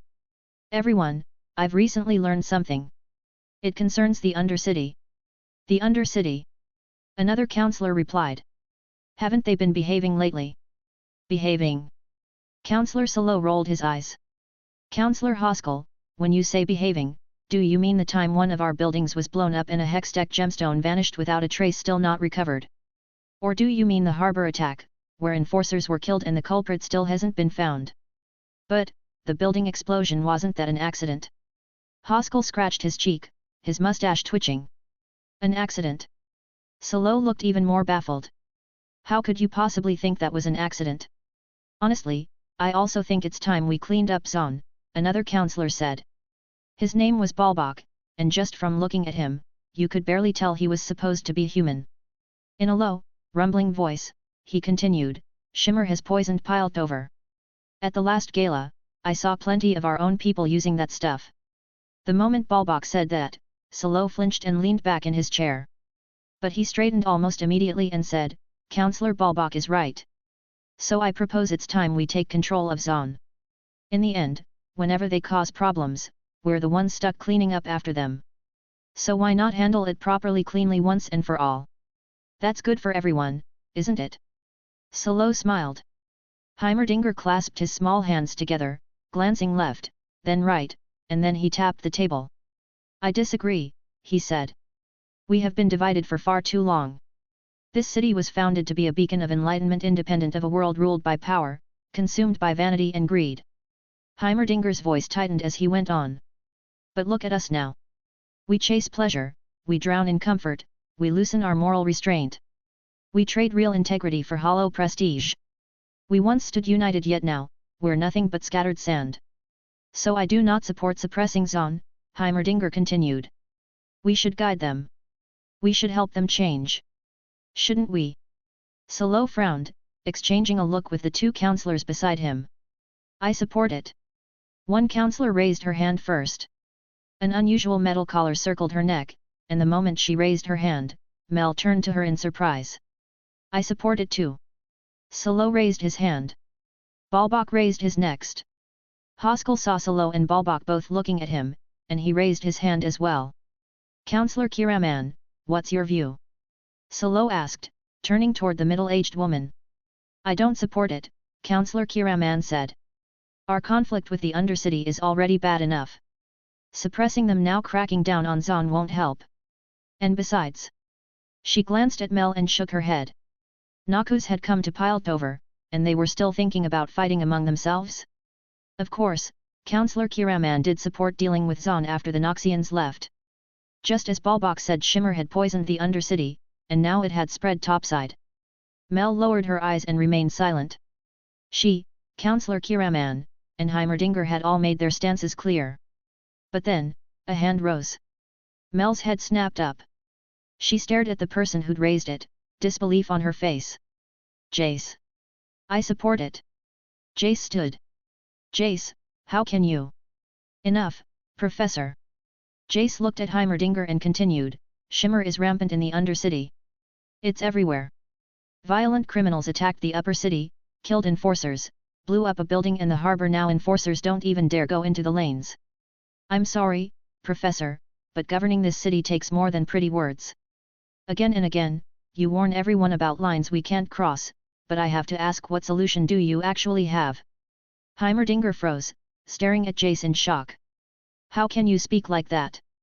Jace looked over the counselors, a flash of hesitation crossing his face, then it hardened into resolve. He couldn't step back. Victor couldn't wait anymore. I support restoring order in Zaun, controlling Shimmer, cracking down on criminals. Jace planted both hands on the table, then raised his voice. And I believe we should allow the founder who's devoted everything to this city, our rightful creator, to retire and rest. That requires a unanimous vote of the council. A flicker of panic crossed Councillor Kiraman's face. She lifted a hand, fingers curling into a fist, mouth slightly open as she looked at Heimerdinger, then at the others. Around the table, the councillors traded looks, uncertain. Mel watched Jace. Seeing how unwavering his eyes were, she bit her lower lip. She knew why Jace was doing this. The only one not hesitating was Heimerdinger, his ears drooping, staring at Jace with hurt written all over him. Mel hesitated again and again, and then raised her hand. Under the bright lights, one hand after another rose with hers. At the end, Jace lifted his hand as well. Heimerdinger's pupils tightened. He looked at Jace, shaken.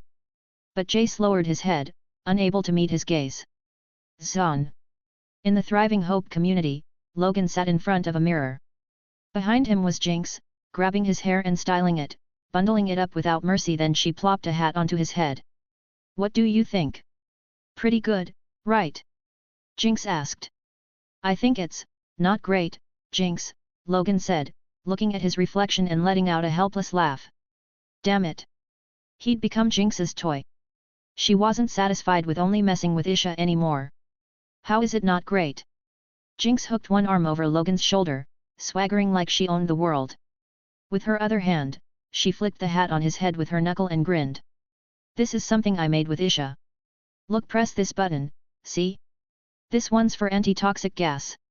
When you press it, goggles pop out to cover your eyes, and you get night vision. And then there's this button, Logan, this is my favorite one. As she spoke, Jinx pressed it. Taut as she supplied her own over-the-top sound effects, throwing her arms wide. If she'd had party cannons, she definitely would have fired them off. Then she bent down, leaning close beside Logan, chattering excitedly at his reflection.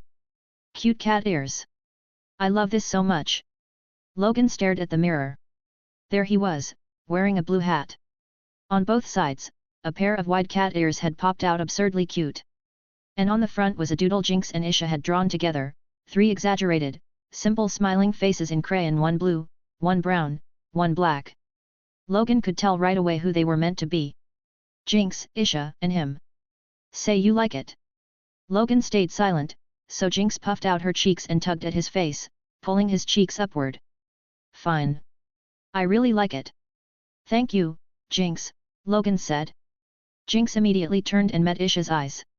The two of them, one big, one small, burst out laughing together. Logan touched the hat and laughed too. Whatever. It was just a hat. Sure, it was really cute, and wearing it felt kind of ridiculous. But it was Jinx's gesture. Logan tugged the brim down a little lower. Chapter 49, Pressure from Piltover.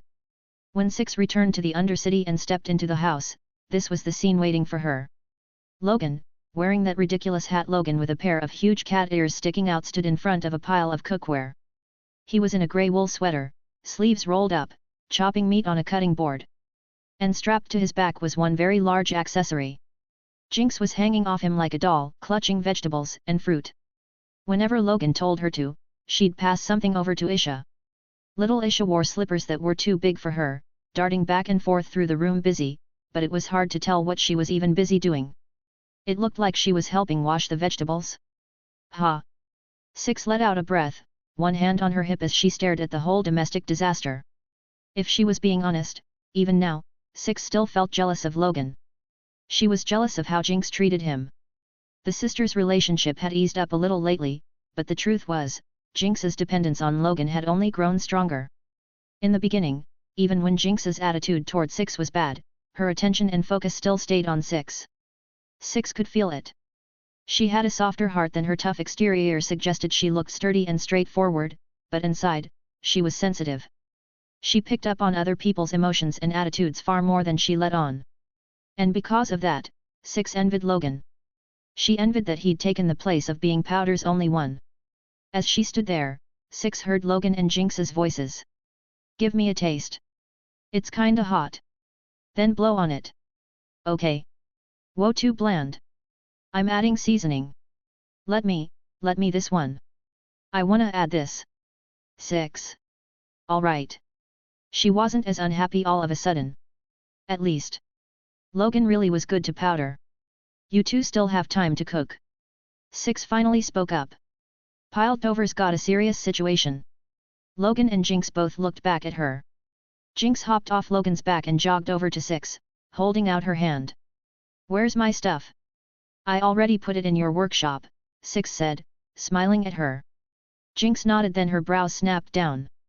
She stepped in close, 2 quick steps, and sniffed Six like a dog. A moment later, she let out a cold laugh and took a step back. She spread her hands in a mock surrender, lifted one leg back like she was taking a dramatic bow, and said, "I know that smell. It's from that freakishly tall enforcer, legs like chopsticks, all long and skinny." Six. "I just talked to her for a few minutes, Pow Jinx," Six said quickly. "Ha! Don't explain to me. I don't care." Jinx turned away as she walked. "I don't have time to manage your social life.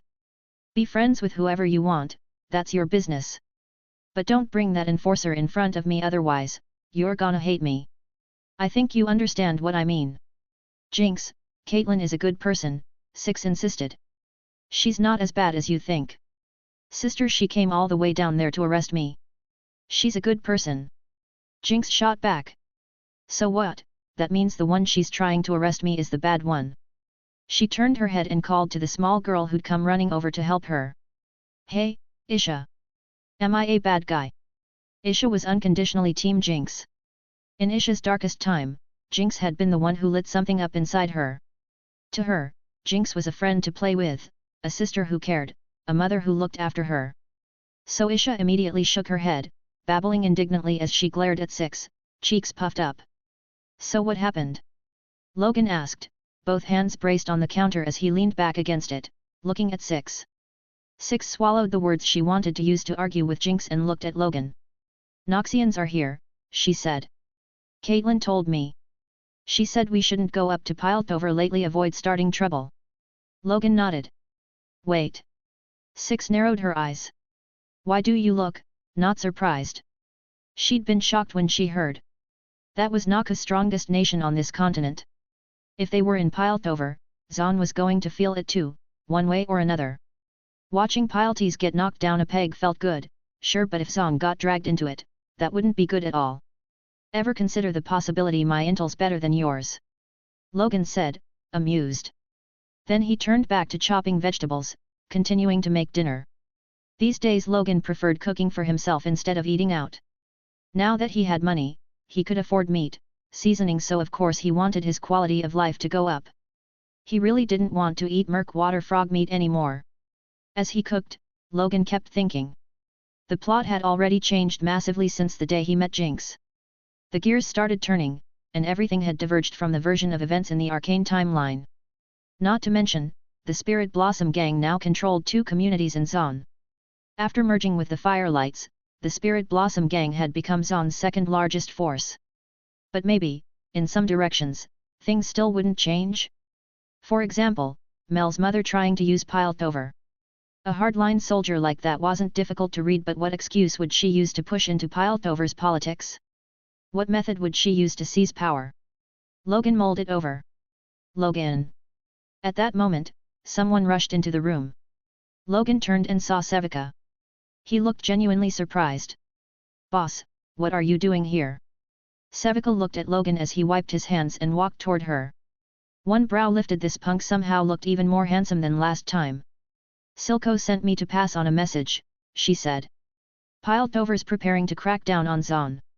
They're assembling more than 100 enforcers into squads. In a few days, they'll come down to enforce the law in the Undercity. Silco's already hidden the Shimmer operations, and he warned the other Cambarans not to stick their heads out right now. Then Sevika's gaze grew complicated. And you, Logan, your side is going to be a headache. She suddenly realized how different what Logan was doing was compared to what her people did. All this time, Sevika had believed helping Silco meant carrying Zaun's banner, reviving Zaun. But now? Topsiders were coming down, and Silco's entire faction had to go to ground because there were too many dirty businesses. Too many operations that couldn't be seen by enforcers. Silco's people could hide and wait it out. But what about ordinary Zaunites? When enforcers started searching and inspecting, they weren't going to do it gently. Violent enforcement wasn't just possible, it was guaranteed. And Logan's Turf 2 communities under his control would become the first places they watched the closest. Because only Logan's Spirit Blossom gang was still standing in the open. Search and inspection. Logan frowned. In the original story, Silco escalated straight into open conflict with Piltover.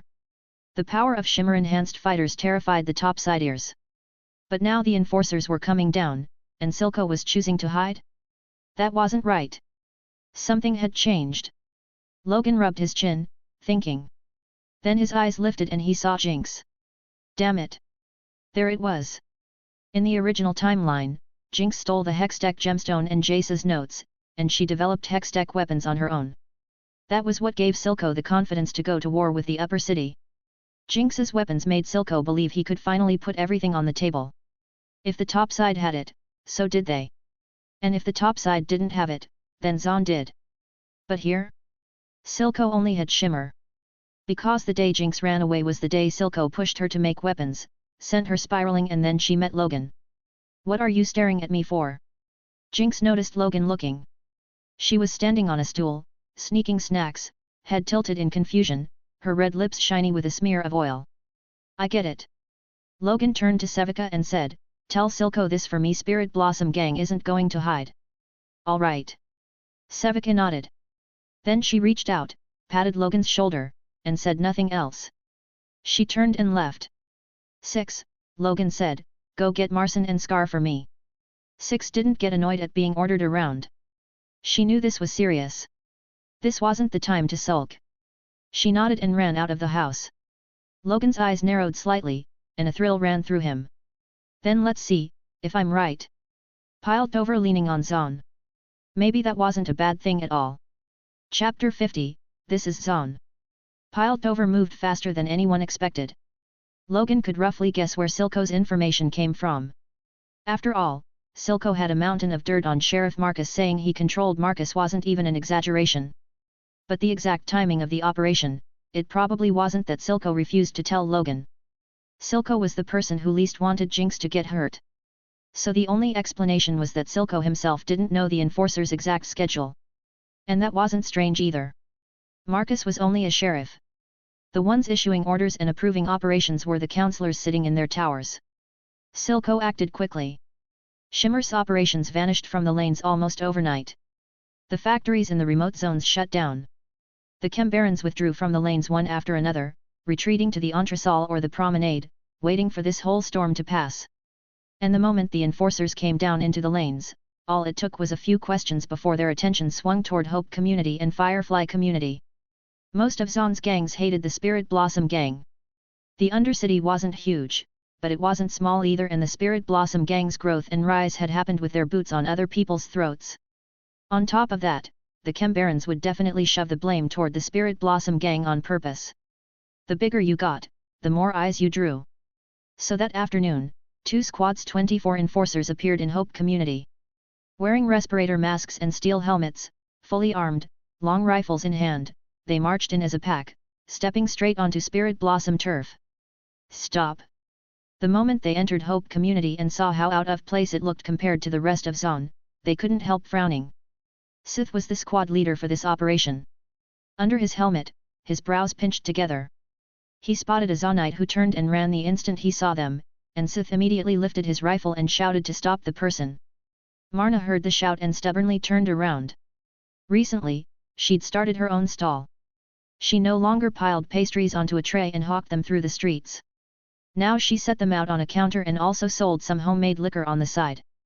Her husband had joined one of the factories under Spirit Blossom operations.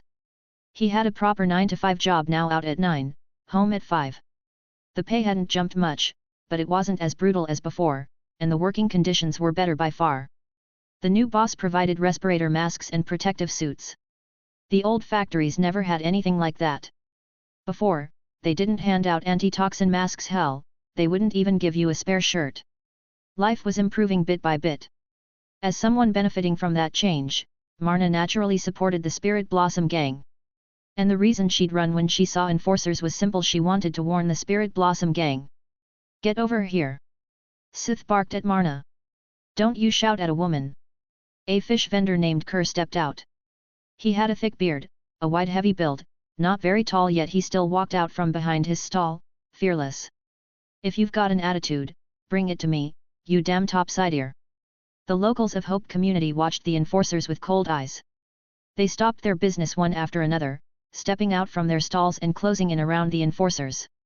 Hope Community had around 600 residents, not huge, not like Firefly Community, but if you talked about unity, they were the most united Zaunites you'd find anywhere. Because they'd been bullied by gangs before, and then helped by the Spirit Blossom gang as their lives slowly improved, they'd learned to support one another. They'd learned what it meant to stand together. What are you doing? Rebelling. When Sith saw the Undercity crowd pressing in, he panicked and raised his rifle toward them, shouting. Facing the black mouth of the gun, Kerr's courage evaporated. He swallowed, instinctively stepping back. But when he saw several enforcers moving toward Marna, he forced himself forward again. That unconscious act made Sith loosen up. Why hadn't enforcers dared come into the lanes before? Because the lanes were dangerous. But looking at this place now, it didn't seem as dangerous as they'd imagined. At least, these people were afraid of guns. And they weren't armed either. They looked like ordinary Zaunites. Good. Zaunites like this were easy to squeeze. Sith felt his mission was going to go perfectly. I am Enforcer Sith, badge number 102, he announced. Undercity resident, I have the authority to search you. I suspect you are connected to the violent criminals responsible for an attack on the upper city. You are obligated to submit to a lawful search. Sith lifted his hand. 4 enforcers with rifles surrounded Marna. The moment they got close, they moved to restrain her. They also flipped her stall. 2 enforcers knocked pastries and liquor to the ground and started smashing things with their rifle butts. Stop! A furious shout rang out. The Zaunites packed around the enforcers immediately parted, opening a corridor. Down that corridor came a group of Zaunites in strange graffiti-marked clothing, only 8 of them. Leading them was a young man, tall and skinny, wearing a white jacket splashed with blue and pink paint. Who are you? Sith demanded, looking at the young man. The locals in Hope Community visibly relaxed the second they saw those youths. You don't get to ask me who I am, Marson said as he walked up to Sith, face dark. Since when do enforcers come to Zaun to search people without even showing a warrant? A warrant? Sith raised his rifle and aimed the muzzle at Marson's face. Under the helmet, his eyes narrowed. My word is the warrant. Marson stared at the gun. If it had been the old him, he probably would have dropped to his knees right then, begging, shouting, Enforcer, please spare me. But now, facing the cold black barrel, Marson had to admit he still felt fear. He was afraid. Afraid the gun would spit fire and he'd die right here. That was instinct. But what he'd just seen, kind Marna being surrounded, the other Zaunites being ordered not to move, the work he'd put into Hope Community these days. Right now, what filled Marson more than fear was a burning, raging fury. Why did Zaun have to accept Piltover's investigation? Why? No longer a Zaun punk, now the Undercity enforcer of Hope Community, Marson met Sith's eyes and stepped forward, long stride, closing the distance. Anger crushed fear under its heel. He locked onto Sith and didn't blink. Sith's finger hovered on the trigger. Marson shot out a hand, seized the barrel, and yanked it upward until the muzzle pointed straight at his own face. Shoot! What? Sith froze for a split second. Are you insane? Threatening someone was one thing. Actually firing and killing someone was another. The memory of Zaunites charging the bridge was still carved into enforcer history, and Sith couldn't carry that responsibility. Motherfucker! Marcin suddenly roared. Shoot, you damn cop! Kill me! Behind him, Willa and Manzo drew their weapons, two rusty-looking firearms leveled at Sith. They didn't look at Marcin. Their eyes stayed locked on Sith. The madness in their gaze made the enforcer's blood run cold. The other Spirit Blossom members drew their own weapons too. Only 8 of them, but none of them backed down. They stood toe-to-toe with the enforcers. Come on! Marcin snarled at Sith. Kill me, and then you die too. This turns into a firefight. We're not afraid of you. He stared into Sith's eyes through the helmet. This is Hope Community. This is our turf. You're on our turf, pushing around the people we protect. What do you think we are? Come on! Marcin bellowed. Shoot! Sith's teeth started chattering. His hand hovered over the trigger, but he couldn't pull it. He looked at Marcin's wild eyes and shuddered. Sith just stood there, rifle raised, not daring to fire and not daring to speak. Marcin abruptly threw the barrel aside, glaring at Sith with ice in his eyes. Get out of our turf, cop! You've got some nerve! Sith snapped, scrambling for authority. How dare you openly resist lawful enforcement? You're leading an act of defiance of Piltover's laws. Can you carry that responsibility? Marcin remembered what Logan had told him. In his eyes, madness and clarity existed at the same time, two opposite emotions pouring out together. He stared at Sith and spoke, slowly, word by word. This place is Zaun. Tien, thank you so much for the stones. Chapter 51, I'm waiting for the gunshot. What are you still waiting for? They're already stomping all over us, and you're still holding back? Logan, you're a... Inside the room, Six glared at Logan, restless and pissed, her voice rising. It had been 2 days since the enforcers searched Hope Community. In that time, they hadn't come back to raid it again. Most of the Spirit Blossom gang had been sent out to patrol the community, and Firefly community was doing the same. And honestly, the Firelights had even more muscle than the Spirit Blossom gang. Scars people looked like the kind you didn't want to mess with. The enforcers obviously didn't dare spark a fight there. But they were sweeping Zaun hard now and their numbers kept growing. Maybe they didn't dare today. But what about later? When a few hundred enforcers show up with rifles and surround the community, what then? Even if you added the Spirit Blossom gang and the Firelights together, it still felt like they wouldn't match the enforcers' headcount. And on top of that, the enforcers had better weapons and protective gear. How were they supposed to fight that? That was exactly why Six thought they should strike first, use home ground advantage and drive the enforcers out before they could build up. This was Zaun, not Piltover. What right did they have to play law down here? She'd heard Noxians show up in Piltover and talk like Piltover people should have kicked them out. Now Piltover people were coming into Zaun, so yet, she wasn't about to fold. But Logan? As the boss, he was actually backing off. He'd actually said they should wait. Wait for what? No, seriously, what the hell was he waiting for? And she kept going, heat climbing in her throat. If they waited any longer, the enforcers would gather up and march right into their faces. So Six's tone sharpened without her noticing, and the insult was already on her tongue. But she never finished it, because a look landed on her like a weight. Jinx. She sat beside Logan with her arms crossed, staring at Six without saying a word. Six swallowed hard and reeled the insult back in. Powder was powder. Jinx was Jinx. Over the past few days, Six had finally understood that. She believed Jinx wouldn't hurt her, but when Jinx snapped, it was terrifying. And if Logan couldn't talk her down, nobody else's words meant anything. A big sister being scared of her little sister, wasn't exactly something to be proud of. But also, maybe it wasn't that humiliating, either. Six tried to convince herself. I get what you're saying, Six, Logan said, meeting her eyes without dodging. But now isn't the time. Six's jaw tightened. I'm waiting for a gunshot, Logan added. A gunshot? You mean theirs? Six's brows shot up. No, Logan said. Ours. He explained what he was waiting for, and after Six heard it, her eyes shifted, then she just froze there, blankly. Will that even work? This is dangerous, Logan. But it's the best chance we're going to get, Logan answered, taking a deep breath. There was no point hiding this from Six.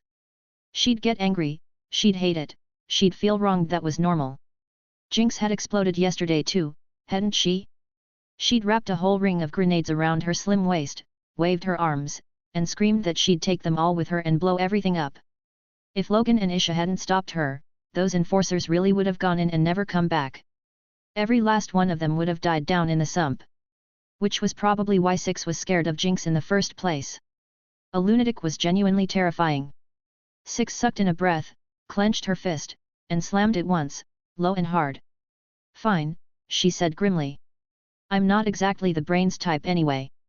I'll follow your lead. Jinx snickered to herself, then looked at Six.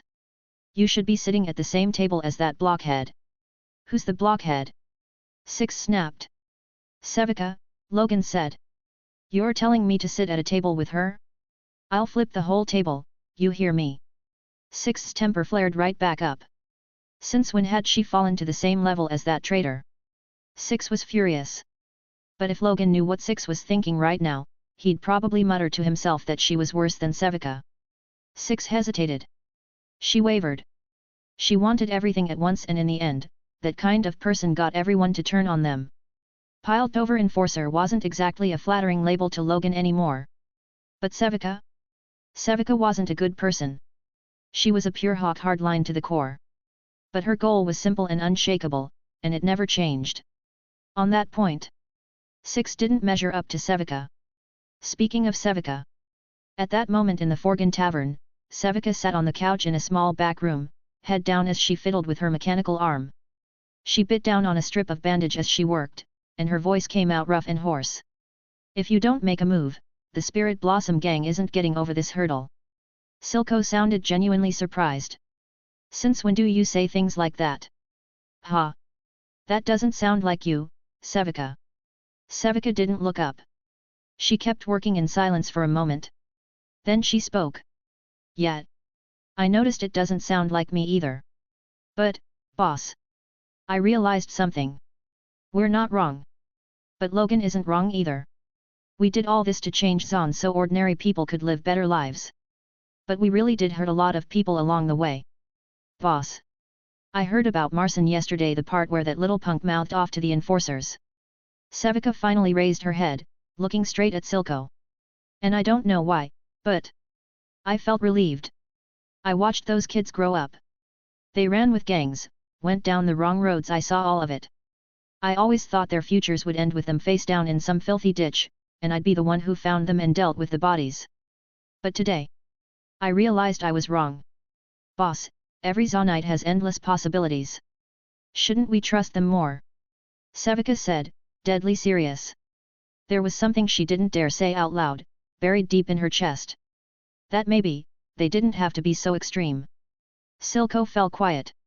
He rolled a coin across his fingers, then slowly shook his head. But I can't help. At least, not right now. Why?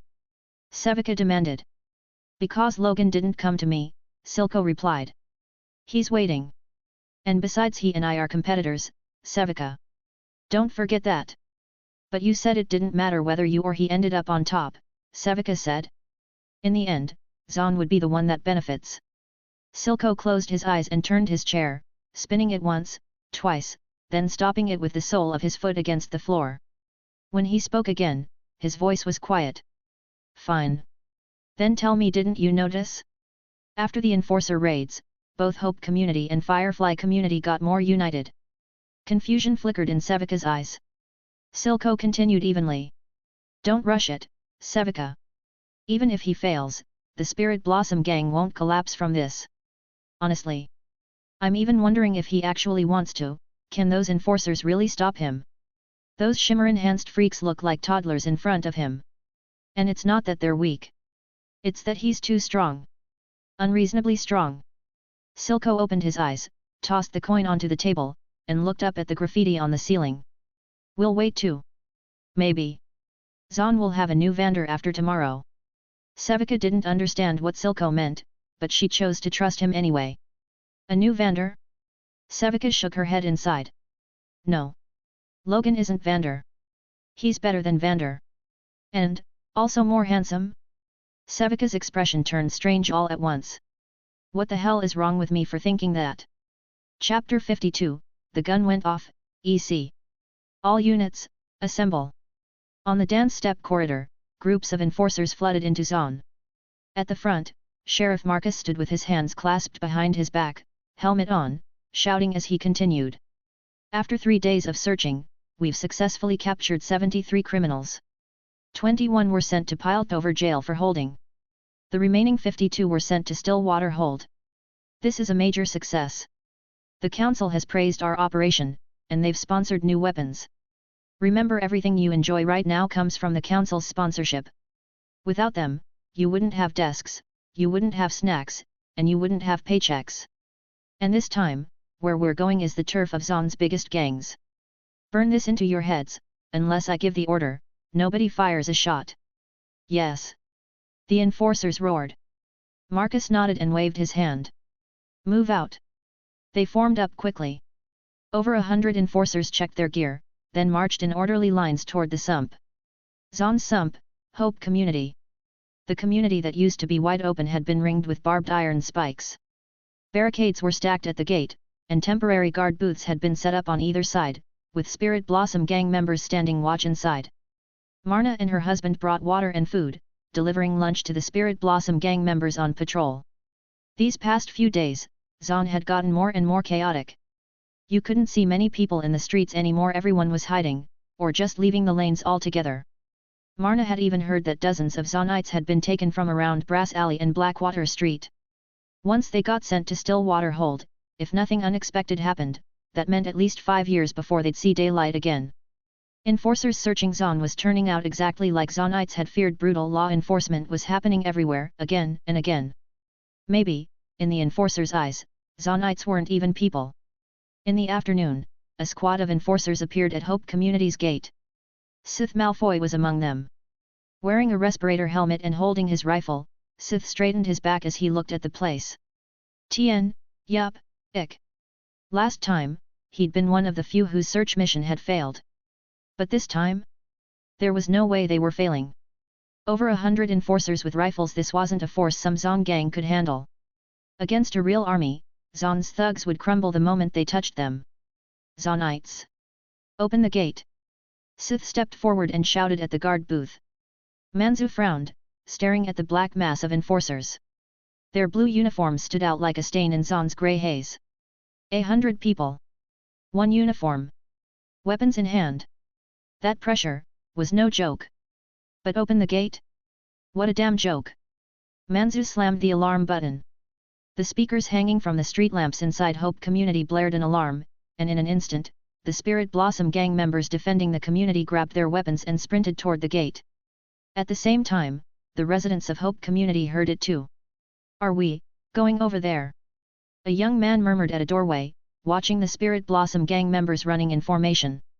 It's too dangerous. A hand caught his arm. His father. Then what about them? You think they don't know it's dangerous? The young man shot back. Dad, there aren't better leaders than them. Fuck Piltover. Kerr the fishmonger's eyes were bloodshot as he spat the words. We should go see. At first, only a few Hope Community locals drifted toward the gate. Then more. Then more. Hope Community's gate. Sith spotted Marcin, the tall, skinny young man who'd made him eat dirt. His eyes went red immediately. He strode to his captain and muttered something in his ear. The captain nodded and gave him the go-ahead. With permission in hand, Sith marched straight toward Marcin, a wall of enforcers behind him. Remember me? Sith lifted his chin, staring up at Marcin, voice dark. You enforcers all look the same, how the hell would I remember who you are? Marcin sneered. They only had around 30 people. No protective gear. No fancy weapons. And still, they stood at the gate, squaring off against the enforcers. Good. Very good. Sith smiled. Then he bared his teeth. But I'll tell you right now, this isn't over. The sheriff gave the order. Today, no matter what, we're searching your community. We suspect this is where Shimmer is being produced. Move. Try it, Marcin said, refusing to yield. Sith raised his hand and bellowed, enforcers. Click. A line of rifles came up and aimed at the Spirit Blossom gang. One volley was all it would take. In an instant, bodies would drop in a row. Sith reached out and grabbed Marcin. Marcin's gut boiled with defiance, but with those rifles pointed this way, he couldn't even summon the impulse to resist. Sith shoved him onto the barricade, pinning him down. The residents watching went pale. Marcin! Willa cried out. I'm fine. Marcin turned his head toward her and shook it. He didn't know what the boss wanted them to do. What Logan had told him was simple, no matter what, don't show fear in front of the enforcers. That was why Marcin had been so hard-headed these past few days. Not only because that was what he wanted to do, but because Logan had meant it. But, now? What does the boss want me to do now? Marcin's thoughts went hazy as his cheek pressed against a mildewed sandbag, teeth clenched tight. Fuck. Six's voice snapped as she arrived, vaulting the iron fence in a few quick, agile moves and landing outside. Sith looked at the Zaunite woman stepping forward, still holding Marcin down as he stared at her. You with him? Sith said. That's enough. Let him go, Six growled through her teeth. Let him go? Because you said so. Sith scoffed. I suspect you're one of the people behind the Shimmer factory. Enforcers, arrest her. 3 enforcers rushed up to Six, hands reaching to restrain her. Six's muscles tightened. Instinct screamed at her to fight. But she remembered Logan's words. She gritted her teeth and forced herself to take it. Logan, you better be right. Because this feels like we're just letting them slaughter us. But right as the enforcers were about to pin Six down, a stone flew out from behind the iron fence. Tap. A light sound, stone striking the lead enforcer's uniform. Everyone's eyes snapped toward the thrower. It was a little girl inside Hope Community, barely half a meter tall, wearing linen, 2 braided pigtails hanging down. And no, don't bully the big sister. All eyes on her, the little girl trembled yet still shouted, scared but brave. Six stared at her, her gaze drifting. Because those braids. In that little girl, Six saw a shadow of the powder she used to know. The same way she'd been good to Zeri, Six had been good to this kid too. She stepped out to help me? That tiny voice was like a pebble dropped into a lake, small, but the ripples spread. And inside Hope Community, that pebble woke something up. Voices began to rise. Shit, I can't take this anymore. What are we even doing? A 7-year-old understands what we don't. Getting protected by a bunch of kids. I'm really getting more useless the longer I live. Let's go. Let's fight. 1. 2. Then more and more. Zaunites were clumsy, quick on their feet, and they helped each other. One after another, they climbed over the iron fences and walls the Spirit Blossom gang had built to protect them. Six stood there, stunned, watching it happen when Logan's words suddenly echoed in her mind. I'm waiting. Six, I'm waiting for a chance. A chance that wakes Zaun up. A chance that makes us fight back. We can protect them. We can drive the Pileties out. But if we chase them off this time, they'll just come back next time. We have to make Piltover afraid of us. We have to make them not dare to come back. And for that, we need more than strength. We need a spirit. BZZZT BZZZT BZZZT. Suddenly, the speakers inside Hope Community and the ones mounted on the guard booths crackled to life. A sharp voice. Playful. Laughing through every word. Hello, hello, hello, can you hear me? Can you hear me? Ooh, judging by your faces, you can. Good afternoon, Piltover cops, my name is Jinx, and I've got a present for you. You're gonna love it, right? You're definitely gonna love it, right? And if you don't love it, then die. Woohoo, happy Progress Day. Here comes the bomb. Boom. The sharp voice cut out, and a thunderous blast answered. Blue smoke surged up from the street and from cracks in the ground, swallowing everything in a heartbeat.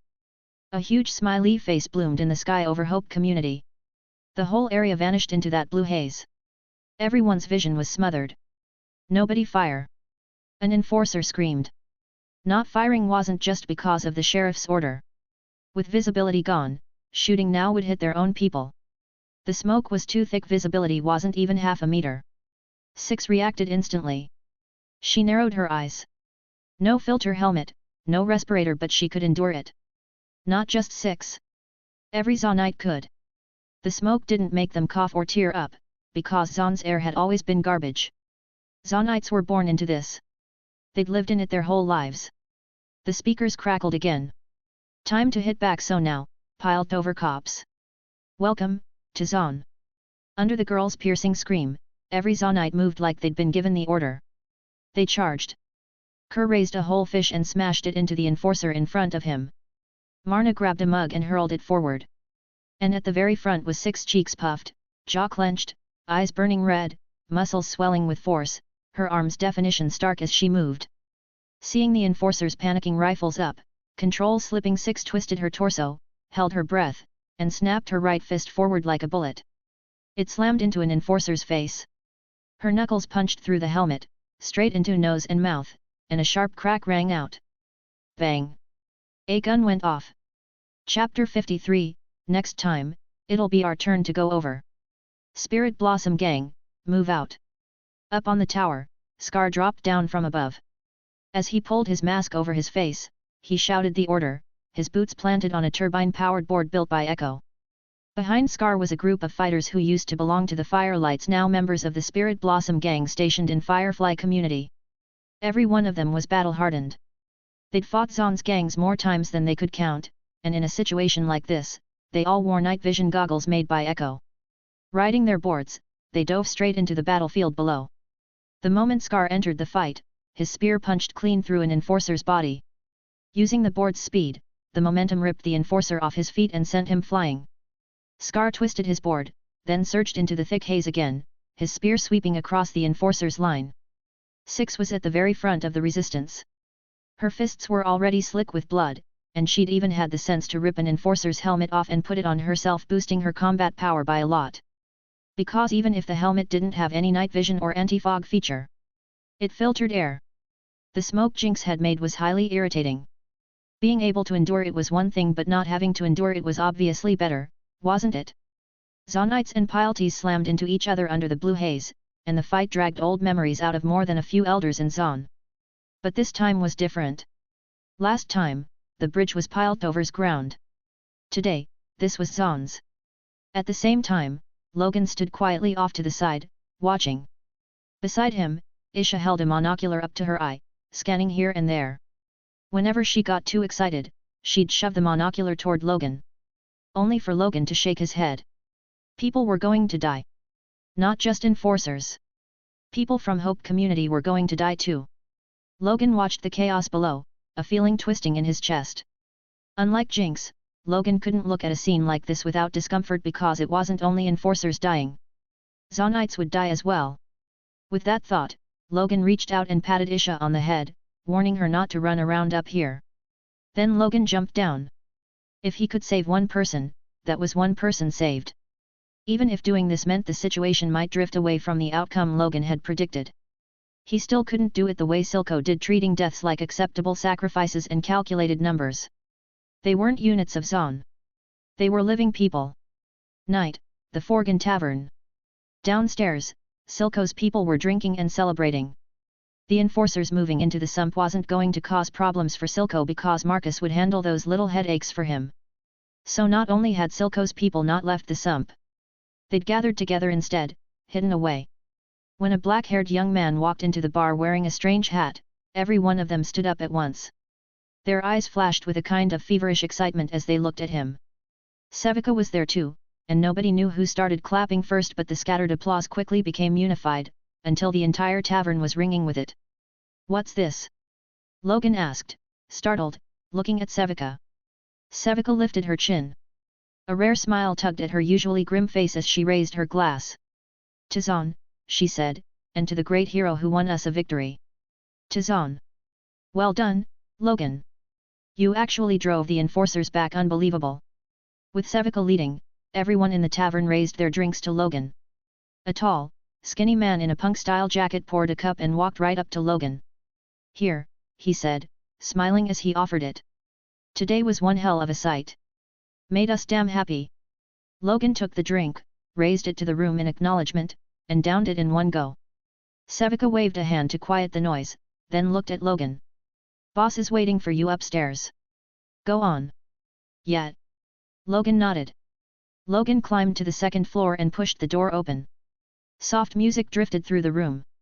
Silco seemed to have changed into a fresh set of clothes, sitting straight-backed behind the table, looking up at Logan. When he saw Logan, he showed a rare smile. Normally he never had a pleasant expression around Logan. He extended a hand with practiced elegance and spoke softly. "You're here. Sit." Logan sat across from him. "I knew you'd come," Silco said. "What is it, got a lot you want to say to me?" "Yet." Logan nodded, looking him in the eye. Silco calmly picked up the bottle. "Not yet," he said, unhurried. Then he poured 2 empty glasses, slid the first one to Logan, and lifted the second toward him. "This one," Silco said, "I drink to you." Logan drank. Silco poured again. This wasn't weak stuff. It was hard liquor. Silco drained the second glass in one swallow. "Second one," he said quietly. "To them." Logan drank again. Silco poured a third. He downed it as well, and a look of satisfaction flickered in his eyes. "Logan," he said, to Zaun. After 3 cups, Silco tugged at his collar and leaned back slightly. "I know what you're thinking," he said. "How many died on your side?" 13. Logan hesitated, then answered. 8 Spirit Blossom Gang members. 5 residents from Hope Community. A lot more are injured and getting treated, Logan said. "You're softer than I thought you'd be," Silco said with a smile. "But that's fine." That made Logan's expression darken. Did Silco think the number was too low? Logan didn't speak. He stared at Silco and asked, "You knew from the start?" "Yeah," Silco said. "From the moment I had Sevika warn you the enforcers were coming down and you didn't strike, you pulled your people in and hid your strength, I could already guess what you were trying to do." Maybe he'd drunk too fast. There was a haze in Silco's face now. He planted an elbow on the table, spread his fingers, and propped his face up as he continued, voice low. "You succeeded, Logan. You did what neither Vander nor I could. Even Vander couldn't wake ordinary people up and make them resist Piltover. Back then, the ones who fought," Silco said, voice drifting. "They were people with no way left out. People driven by hunger. But this time is different," Silco said. "They chose to resist. This is truly different. They didn't do it for food or money. They did it for Zaun." Silco narrowed his eyes, as if genuinely thinking. "Now then, how should I praise you?" Logan looked at him like he was done with this and said coldly, "I'm not Jinx. I don't need your encouragement, Silco. I'm here to give you the answer I didn't give you back then. To finish the deal I didn't complete." "I understand," Silco said, nodding. "But those are 2 different things." He poured himself another glass and spoke evenly. "I'll slow Shimmer down. I don't need Shimmer to make money anymore, I already made what I needed. Not like Piltover's merchants, but enough. But Shimmer production can't stop completely. I think you understand that too." "You lit the fire," Silco said. "Shimmer will add fuel to it." Silco looked at Logan, pushed the glass toward him, and smiled. "Logan. Next time, it's our turn to go over there." He raised his glass. Chapter 54, Piltover's Shock Science. Poppy is in Zaun, EC. In the dead of night, inside Piltover's disk tower, enforcers patrolled the halls. In times like this they were fully armed, faces tired, but forcing themselves to stay alert. Piltover had suffered a crushing defeat today. When the enforcers were carried back into the city missing fingers and limbs, the sight left every Piltovan shaken. And on the very top floor, the councillors were holding an emergency session over what had happened. Jace had just come out of the lab and changed into formal wear. As he listened to Sheriff Marcus's report, it felt like countless voices were tearing each other apart inside his head. Zaun's violent resistance caused us to lose 42 enforcers. Jace, give up Hextech. The professor was right, this isn't something we can control. Based on our investigation, the boss behind the Spirit Blossom gang is very likely the criminal who bombed the docked airship and blew up Councillor Talus's lab building. Jinx. Jace, my student, why would you say something like that? From the evidence gathered in our searches, we've found that Jinx is very likely connected to one person, the biggest industrialist in Zaun right now, Silco. What are you waiting for? Victor is going to die. So we... Enough! Jace suddenly shouted, slamming his palm on the table. The outburst made every councillor turn toward him. Mel looked at him with concern. Jace. Sorry. I'm a little all over the place, Jace said, snapping back to himself and apologizing to the room.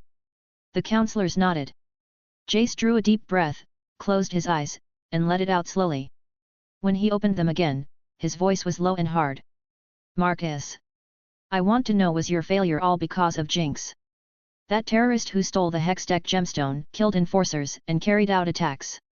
Standing opposite the counselors, Marcus looked less like an officer reporting in and more like a criminal being interrogated. Struggle flickered in his eyes, then he made up his mind. Yes. It was Jinx. But the bigger reason is Silco. He couldn't keep making the same mistake. He'd already been wrong once, let his hunger for power give Silco leverage over him, let Silco rise, and that had hurt far too many people. And what happened today? More than half the enforcers who went down into the Undercity were dead. Marcus had to answer for that. He wasn't a good man, but Marcus still had a line he wouldn't cross. Maybe that was why he'd saved 6 back then. Counselors, Marcus said, gathering all his courage, I have something I need to say. He was going to confess everything. He couldn't just stand by and watch Silco actually succeed. Before, Marcus had believed that no matter how far Silco went, it would all be futile in the end. The gap in production was too massive. The tech level was too far behind. And most importantly, Silco didn't have public support. The people of the Undercity feared him, hated him. In the end, Marcus believed Silco would be driven out by both cities. But what happened today terrified Marcus. The Undercity had united. Just as Marcus was about to speak, the doors to the chamber were suddenly thrown open with brute force. Who is it? Someone barked. The counselors looked over then, in the next second, their eyes went wide. 2 lines of soldiers in red uniforms rushed in with weapons raised. At the front was a bearded brute of a man, built like a wall, eyes cold as he looked over the council. Then he lowered his head respectfully and stepped aside. Behind him walked in a tall woman with grey-white hair. Mother! Mel shot to her feet. I apologize for entering without your permission, Ambessa said. Her gaze was wolfish as she surveyed every counselor's face, lingering especially on the Kiraman and Talus seats. That old fossil met Ambessa's eyes, then visibly shrank, mouth half open, looking away as if he'd been slapped by her presence. Ambessa's eyes flashed with something unreadable. She continued, but I couldn't stop myself. Even if it offends you, I believe I have to act. Piltover doesn't belong only to you. I may be an outsider, but my daughter has given herself to this city. The Medardosh have become one of Piltover's honored houses because of it. So I consider myself half Piltovan. Does anyone object to that? Ambessa swept her gaze across them, one hand settling on her hip. Silo spoke first. Of course not, head of House Medarda. We welcome your presence, Balbok said. Ambessa looked toward Kiraman. I think it's acceptable, Kiraman said, taking a breath. No. Mel stood, both hands braced on the table, staring at Ambessa. Mother, what are you trying to do now? I've already told you Piltover is not a tool for your political ambitions. You're not bringing your schemes into my city-state. Mel refused to back down, her voice rising. Ambessa's face darkened, but there was a flicker of approval in her eyes. She said coldly, Ha! How long do you plan to keep playing house? Mel, open your eyes. Because of your incompetence, nearly 50 enforcers are dead. If you'd handled Zaun properly from the start, how would it ever have come to this? How long are you going to let Zaun grow unchecked? Until they're standing right in front of you, then what? Mel froze. She had 1,000 reasons to argue, but when Ambessa pointed at today's returning enforcers and the bodies brought back, Mel couldn't force out a single word. Mel knew her mother's kindness was never clean. Every goodwill Ambessa showed Piltover had a blade hidden inside it. But, the reality was exactly what Ambessa said. It was because they'd mishandled Zaun that things had reached this point. Ambessa glanced at Mel, then spread her arms and spoke loudly. Counselors, listen to my proposal. Zaun, the sump. A small figure short as a child moved carefully through the streets of Zaun. The road was filthy. The air was thick. Chem tanks rumbled and churned. Along both sides of the street were women and children so thin they looked like bones wrapped in skin. In that moment, Heimerdinger finally understood what Jace had meant. Professor, we're not like you. You have endless life, but we don't. Humans get a century. There are things we can't afford to wait for. This was Heimerdinger's second day in Zaun. And what happened today, he'd heard about it too. He didn't only stand with Piltover, he cared about Zaun as well. To Heimerdinger, Zaun and Piltover were one body. They had been, centuries ago. They still should be. But reality made it plain, that had been his arrogance. He'd stood above it all, talking beautifully about ideas, without truly understanding the people of Zaun or the people of Piltover. Kind-hearted as he was, regret set in. He began to repent of the pride and recklessness he'd once carried. Stopping beside a pile of trash, Heimerdinger spotted a masked child tinkering with a hoverboard. When the child saw him, he flinched and scooted back. "Hey, don't be afraid. I'm not a bad person," Heimerdinger said quickly. He stepped closer. He was even shorter than the kid. Looking at the hoverboard, surprise spread across his face. "Did you build this? You're incredible. How did you even think to use materials like these, well, less than ideal materials, and make something like this?" The kid shook his head, staying silent.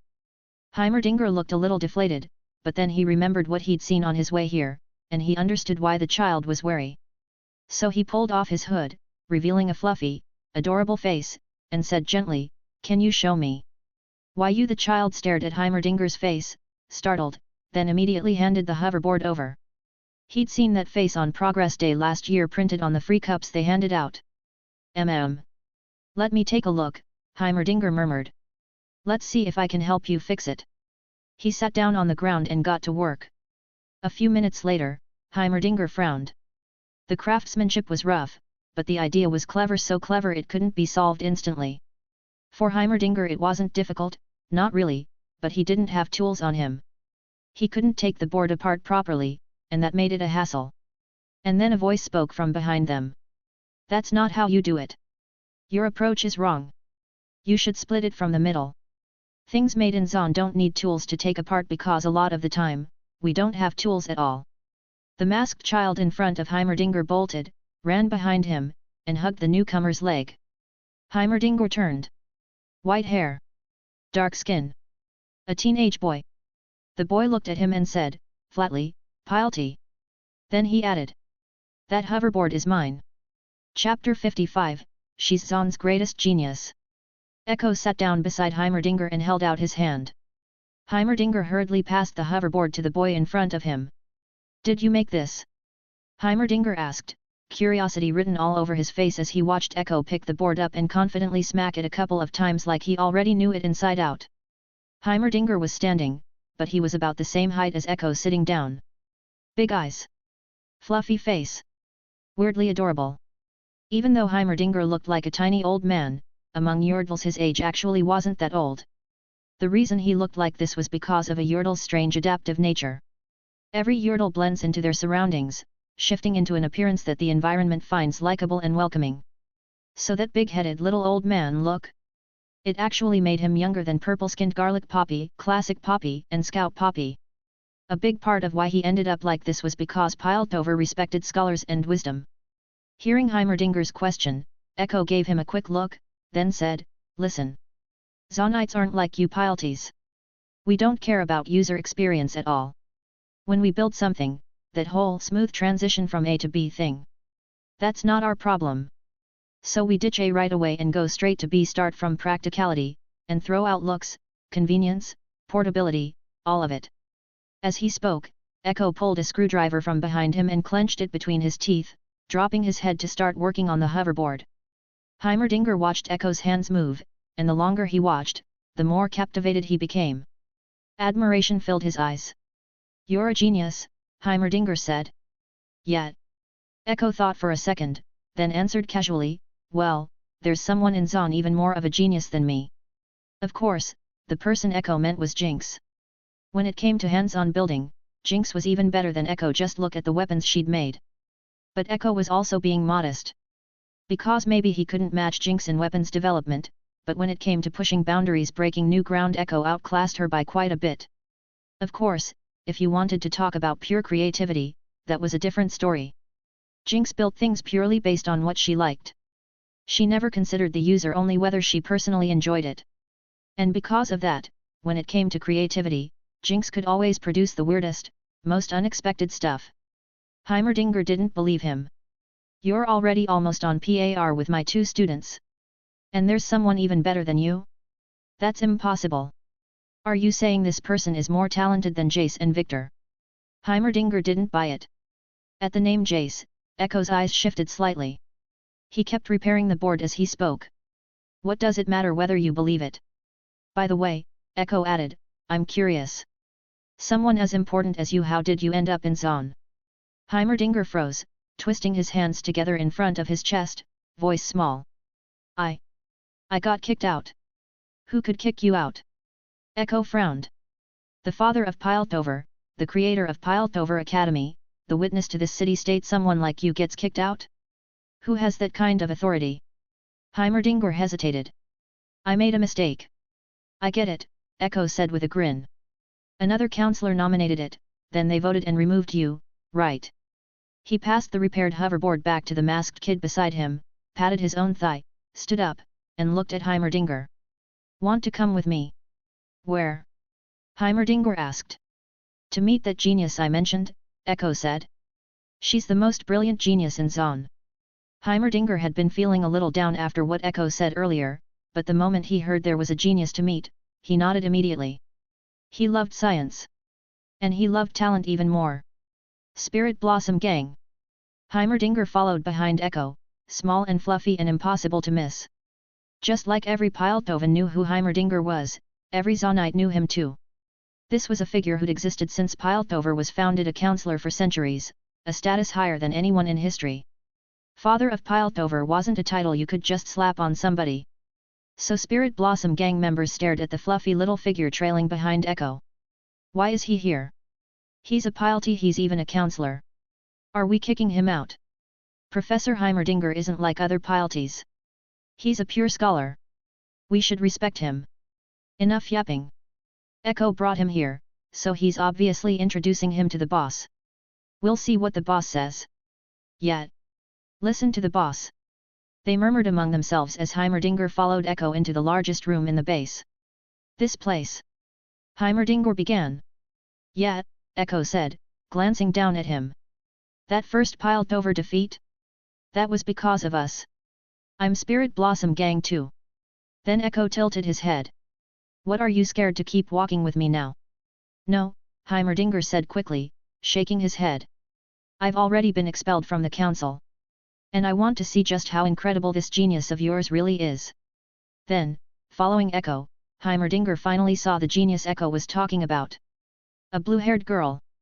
It was the first time Heimerdinger had ever seen a human woman with hair that long. Two blue braids hung so far down that when she stood, they nearly brushed the ground, swaying beside grey-black leather boots. She wore brown work overalls, and under the straps was a short black top. Her arms, pale enough to glow, were bare, thick straps resting on her narrow shoulders. You could see part of her profile too, a pair of wind goggles on her face, as she spoke to a little girl nearby. A speaker sat on the table beside them, blasting metal music so hard it felt like it was pounding the room itself. In that deafening noise, the big one and the little one were still working on something. Jinx, Ekko called out. But the music was so loud his voice didn't reach her. Jinx. Ekko raised his voice. Heimerdinger frowned at the noise too loud. He preferred refined music, not this, chaos. But he wasn't about to comment. Everyone liked different things. Taste wasn't fixed. Still, someone like this really was a genius? Jinx. Hey? Who's calling me? Jinx whipped around. Her small face was hidden almost completely behind oversized goggles. Her face really was tiny. Heimerdinger couldn't help noticing his own face felt like it could fit 3 or 4 of hers, and that was hard not to be a little stunned by, considering he wasn't even half her height. Ekko took a deep breath, looking at Jinx's blank expression. It's me. Ekko. Oh, short stuff. Jinx pulled her goggles off, leaned back with one hand braced on the table, legs stretched out and crossed, goggles dangling from her other hand. She looked at Ekko like a smug little delinquent and whistled. What do you want? Hey, we're not that close, you know. Or what, are we friends again now? Her expression was animated, her voice playful with a rough edge as she spoke like it was obvious. Nope. Not happening. You still haven't apologized to me. Ekko felt like he was about to pass out. Me apologize to you? If it weren't for Logan, if it weren't for the fact Zaun really was getting better, if it weren't for the fact that you really have been changing. A lot of firelights died by your hand. I should be grateful I'm not hunting you down. Irritation flared in Ekko's chest. He really couldn't get along with Jinx. Even if she really was changing. It's me, Heimerdinger stepped forward, putting on a topside posture. I'm the one looking for you. Whoa. Jinx's eyes lit up instantly, mouth falling open as she stared at him. A talking plush doll. She pointed at Heimerdinger and asked Ekko, did you make this thing? Heimerdinger. Ekko. You don't know who he is? Ekko's mouth twitched. Kinda familiar, Jinx said, pressing a fist to her chin and thinking. Feels like I've seen him somewhere? Hey, where was it? Then she shook her head. Whatever. Who cares?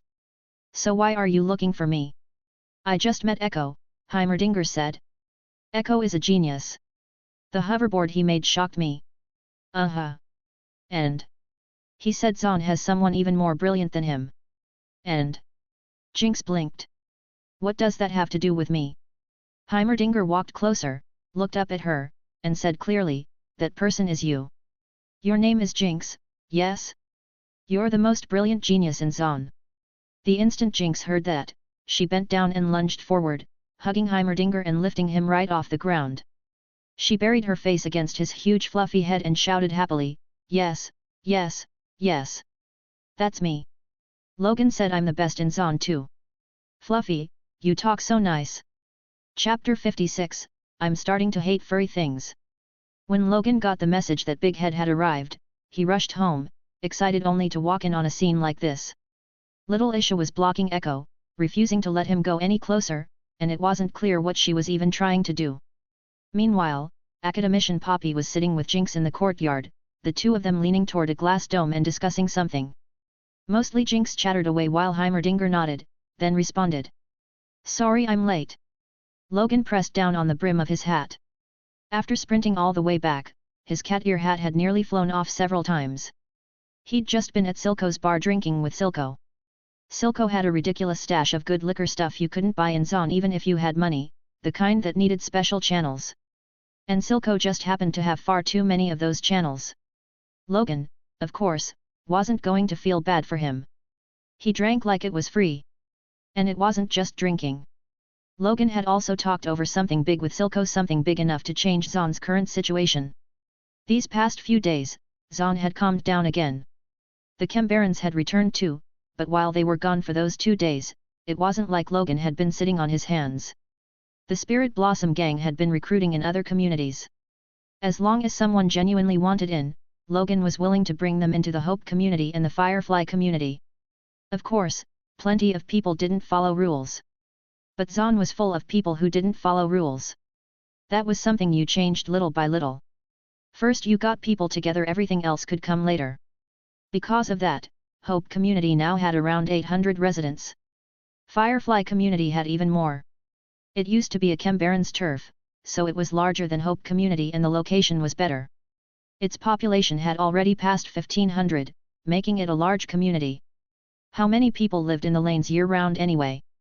10,000 at most? And under Logan, just those two communities were already close to 3,000 people. The Spirit Blossom gang's membership had climbed too. After the Enforcers incident, a lot of Hope community residents had joined, going from rejecting gangs to becoming a gang themselves, actually stepping up and doing their part for the community. Logan! Get over here, this little guy is incredible. The moment Jinx saw him, her eyes lit up, and her face softened into something sweet and almost childlike. Ekko saw it, and for a split second, he saw Powder's shadow in her. If it were Powder, she would have made that expression, right? But the next moment, a small fist slammed hard into his thigh. Ekko looked down. Isha. She was glaring up at him, cheeks puffed with anger, tiny fist raised like she was ready to go again. Ekko. He hadn't understood why Isha wouldn't let him go over there before, but now he did. With a faint, helpless smile, he shook his head. He got what she meant. Just like how Marcin had stopped him from looking at Jinx back then, what Isha was doing now was protecting the relationship between her brother and her sister. Thinking that, Ekko chuckled. He reached out and ruffled Isha's hair. Isha yanked herself away in annoyance. Ekko didn't mind. He said softly, this home of yours really can't function without you.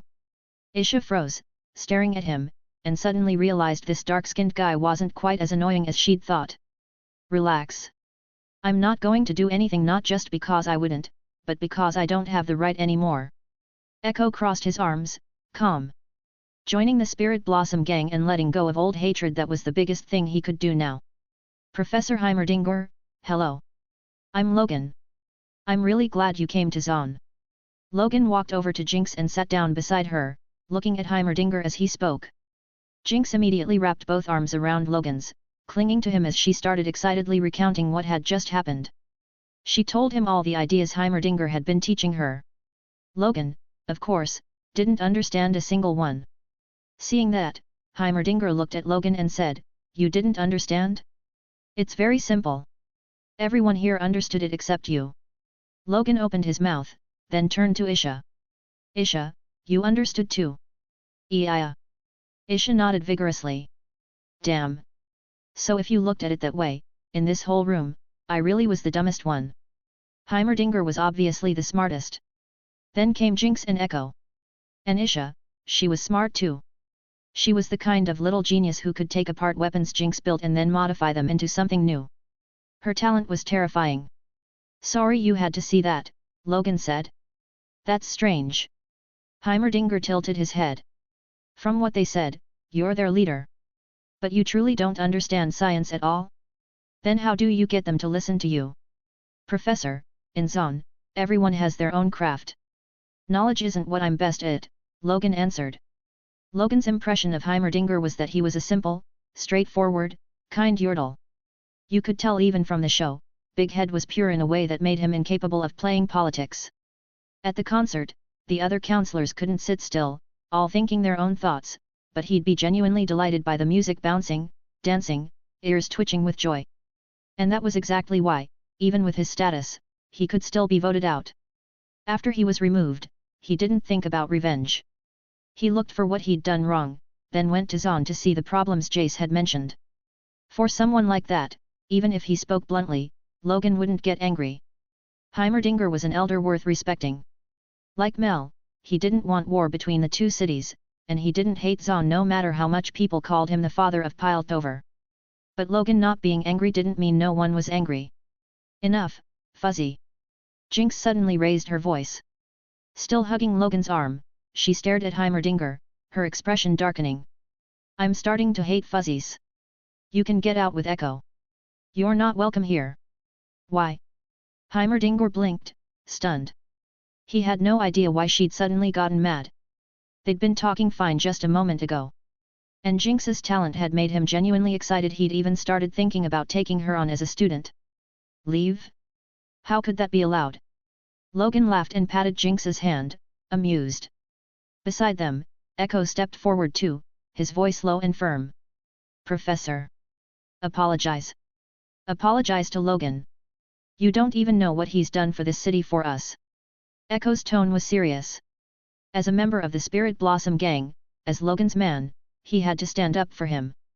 Logan was their leader. Heimerdinger was a Piltover counselor.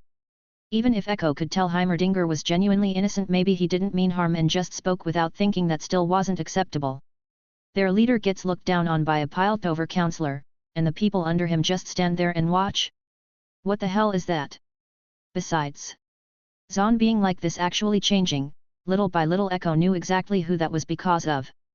Ekko knew how much effort Logan had poured in, how many things he'd changed. I did something wrong." Heimerdinger looked panicked as he turned to Logan. "If I truly did something wrong, then I apologize. Please don't let those two hate me." Ekko and Jinx were exactly the kind of talent Heimerdinger had been searching for. This pair wasn't any worse than Jace and Victor. Logan smiled.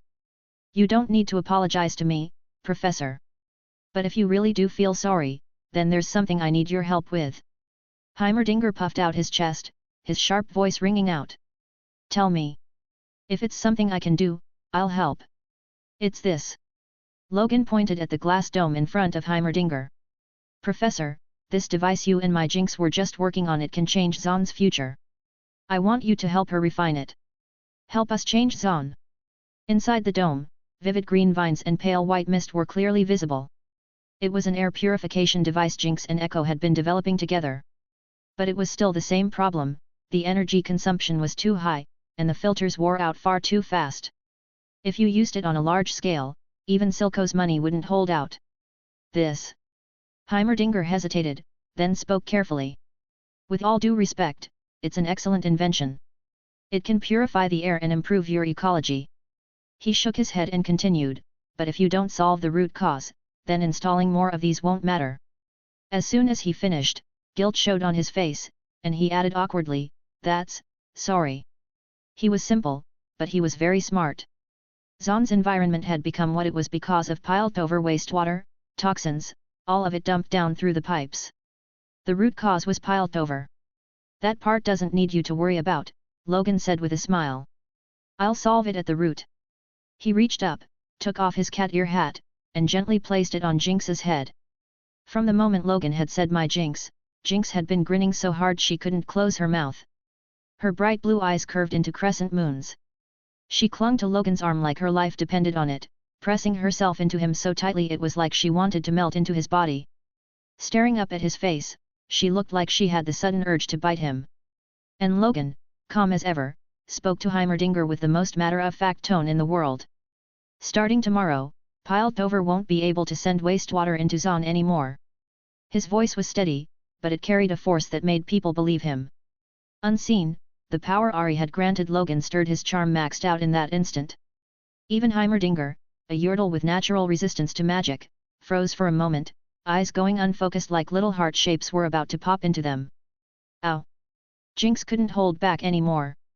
She lunged, tackled Logan, puckered up, and kissed him right on the face. Logan, you're ridiculously handsome. Chapter 57, Tear It Down. Because of Jinx and Ekko, Heimerdinger chose to stay with the Spirit Blossom gang and help Jinx research the purification device. For him, the greatest regret in his life was seeing a genius and not being able to teach them personally. Loving to mentor wasn't just human nature, it could be Yordle nature too. Especially for someone like Heimerdinger, whose knowledge, curiosity, and urge to share were all maxed out. With those three traits combined, the moment Heimerdinger spotted talent, he couldn't help wondering what that person might become in the future and what they could become if he gave them a push. And Heimerdinger truly lived up to the nickname Academician Poppy. The vast experience and knowledge he'd accumulated over countless years came into play. With his help, Jinx quickly improved the design and produced a new type of air filtration device. Heimerdinger's ideas, combined with Jinx's bold imagination and outstanding hands-on skill, created something that could change Zaun's future. On the day it was completed, a hint of satisfaction appeared on Heimerdinger's face. Maybe, in that moment, he remembered the days from years ago when he helped Jace and Victor develop Hextech. But after Jace became a counselor and Victor's body kept getting worse, Piltover's scientific culture, honestly, Heimerdinger suddenly felt Zaun's was purer. Because the things Zaunites built weren't for fame or power. The first purpose of what they made was simple. To be used. If technology couldn't be applied to people, couldn't change lives and improve quality of living, then did it even need to exist? The day it was finished, Jinx didn't even shout about patents or ownership.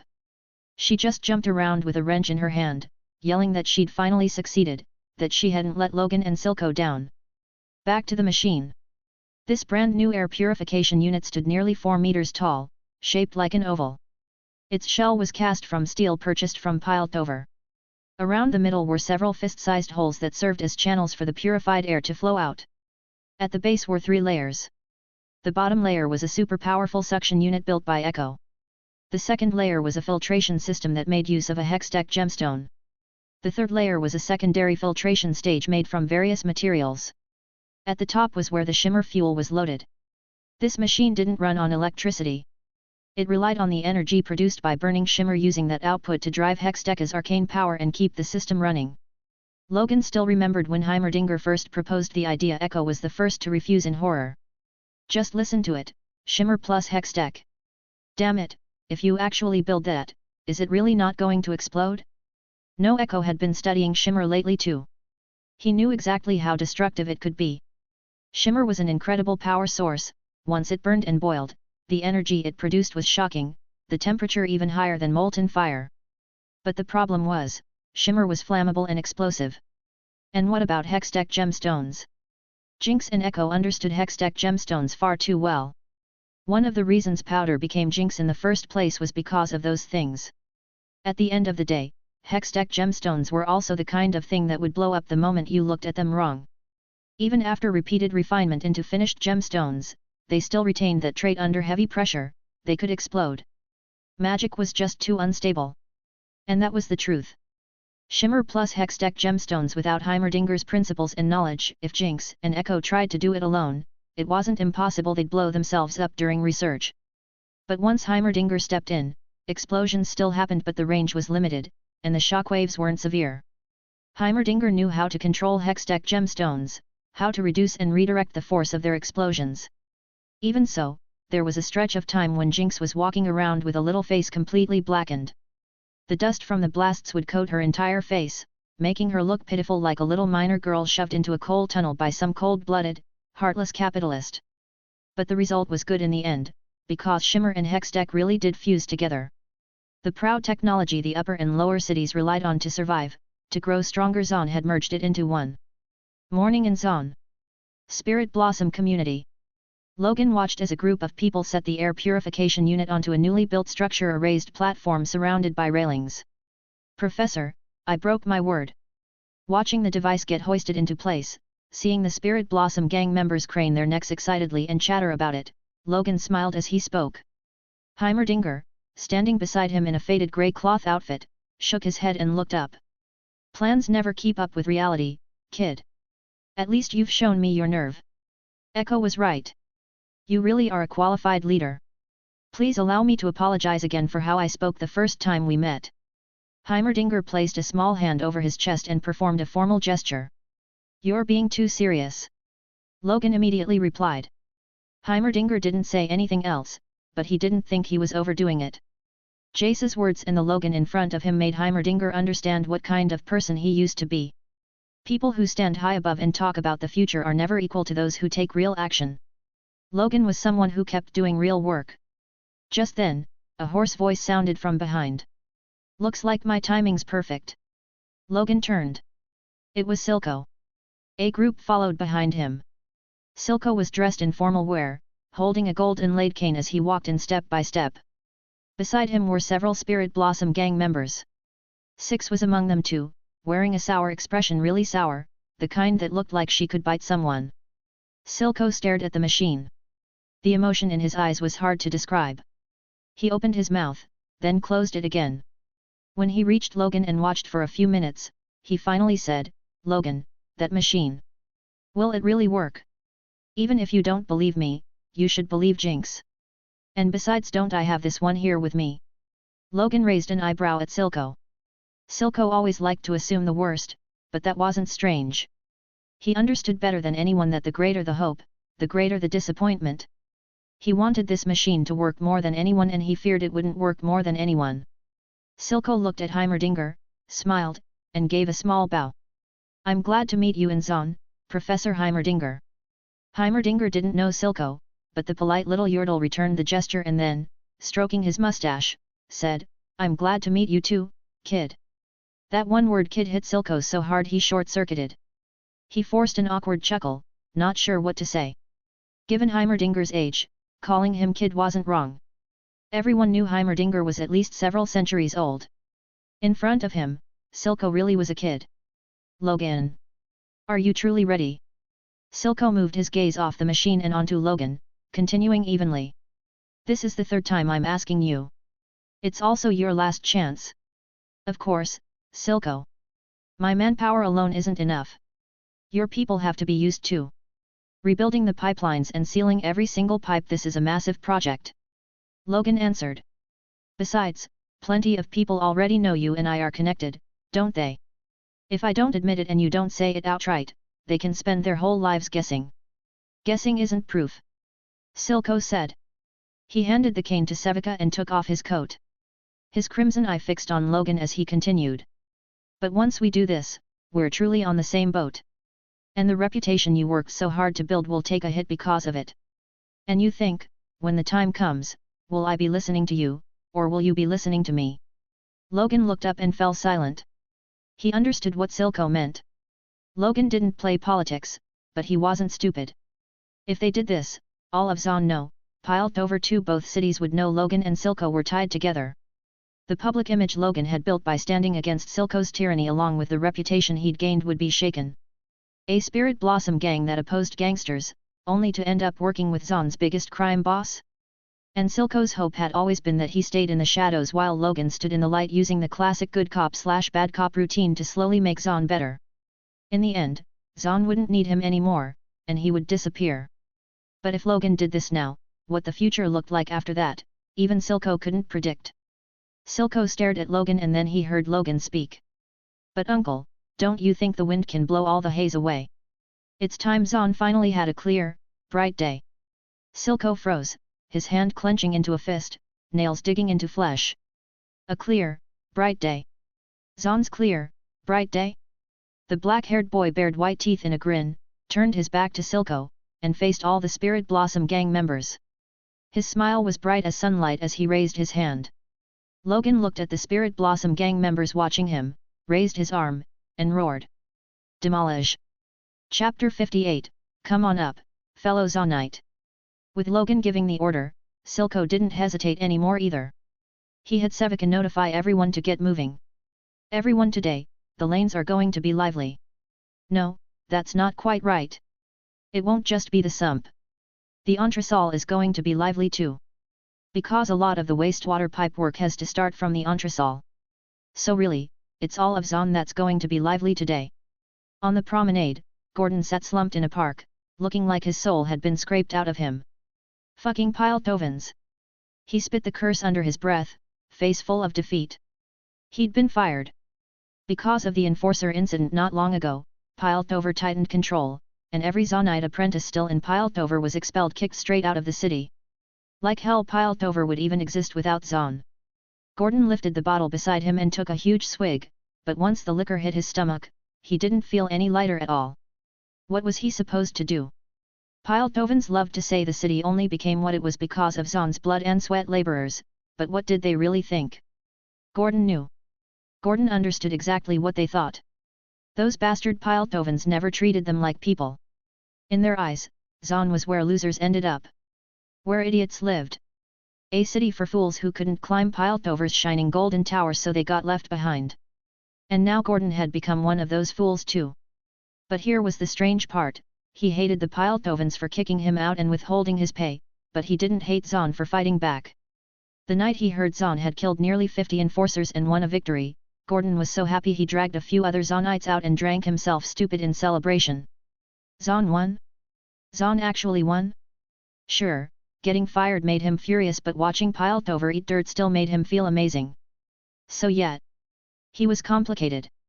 With no job in the upper city, what was he supposed to do now? Sell shimmer booze? Become a shimmer dealer?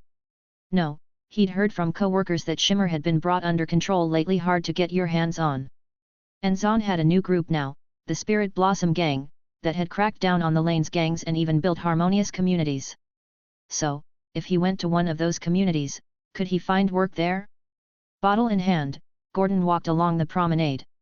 He ignored the stares from the big shots.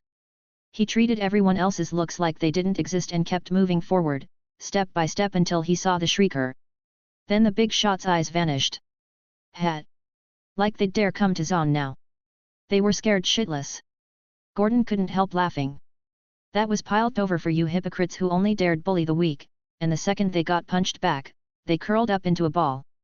Zaun's been getting beaten for centuries, and we still dare to fight back. Thinking that, Gordon climbed into the Shrieker and took another big swig. The Shrieker stopped at the entresol. Gordon stumbled out of the chubby, round machine, and what he saw was a massive crowd of Zaunites. He rubbed his eyes and let out a confused sound. He hadn't been back to Zaun for a while, sure, but, did Zaun have this many people? A group wearing blue and pink graffiti markings was running all over the entresol. And there were gang types too, bodies covered in tattoos, scary as hell. Clearly people who'd done real things also rushing around. They were hauling materials on their shoulders. Some carried tool cases clinking and jangling, and you could spot bone saws inside. Other cases held protective suits and gas masks. And some of them were literally sprinting in broad daylight carrying a whole cage of bombs. Gordon stared at the scene and seriously wondered if he'd drunk himself into hallucinating. Were they about to go to war with Piltover? Was this some kind of defense project? Hey, man! Gordon grabbed someone who was running past. The guy wore a jacket with a big pink petal painted on it. Honestly, it looked pretty damn nice. What? The runner glanced at Gordon. What are you guys doing? Gordon asked, curiosity getting the better of him. Taking apart the pipelines. You didn't hear? The guy looked at Gordon like he'd grown a second head. Didn't they broadcast it this morning? People in the entresol and the sump were told to shut their doors and windows tight, no gaps.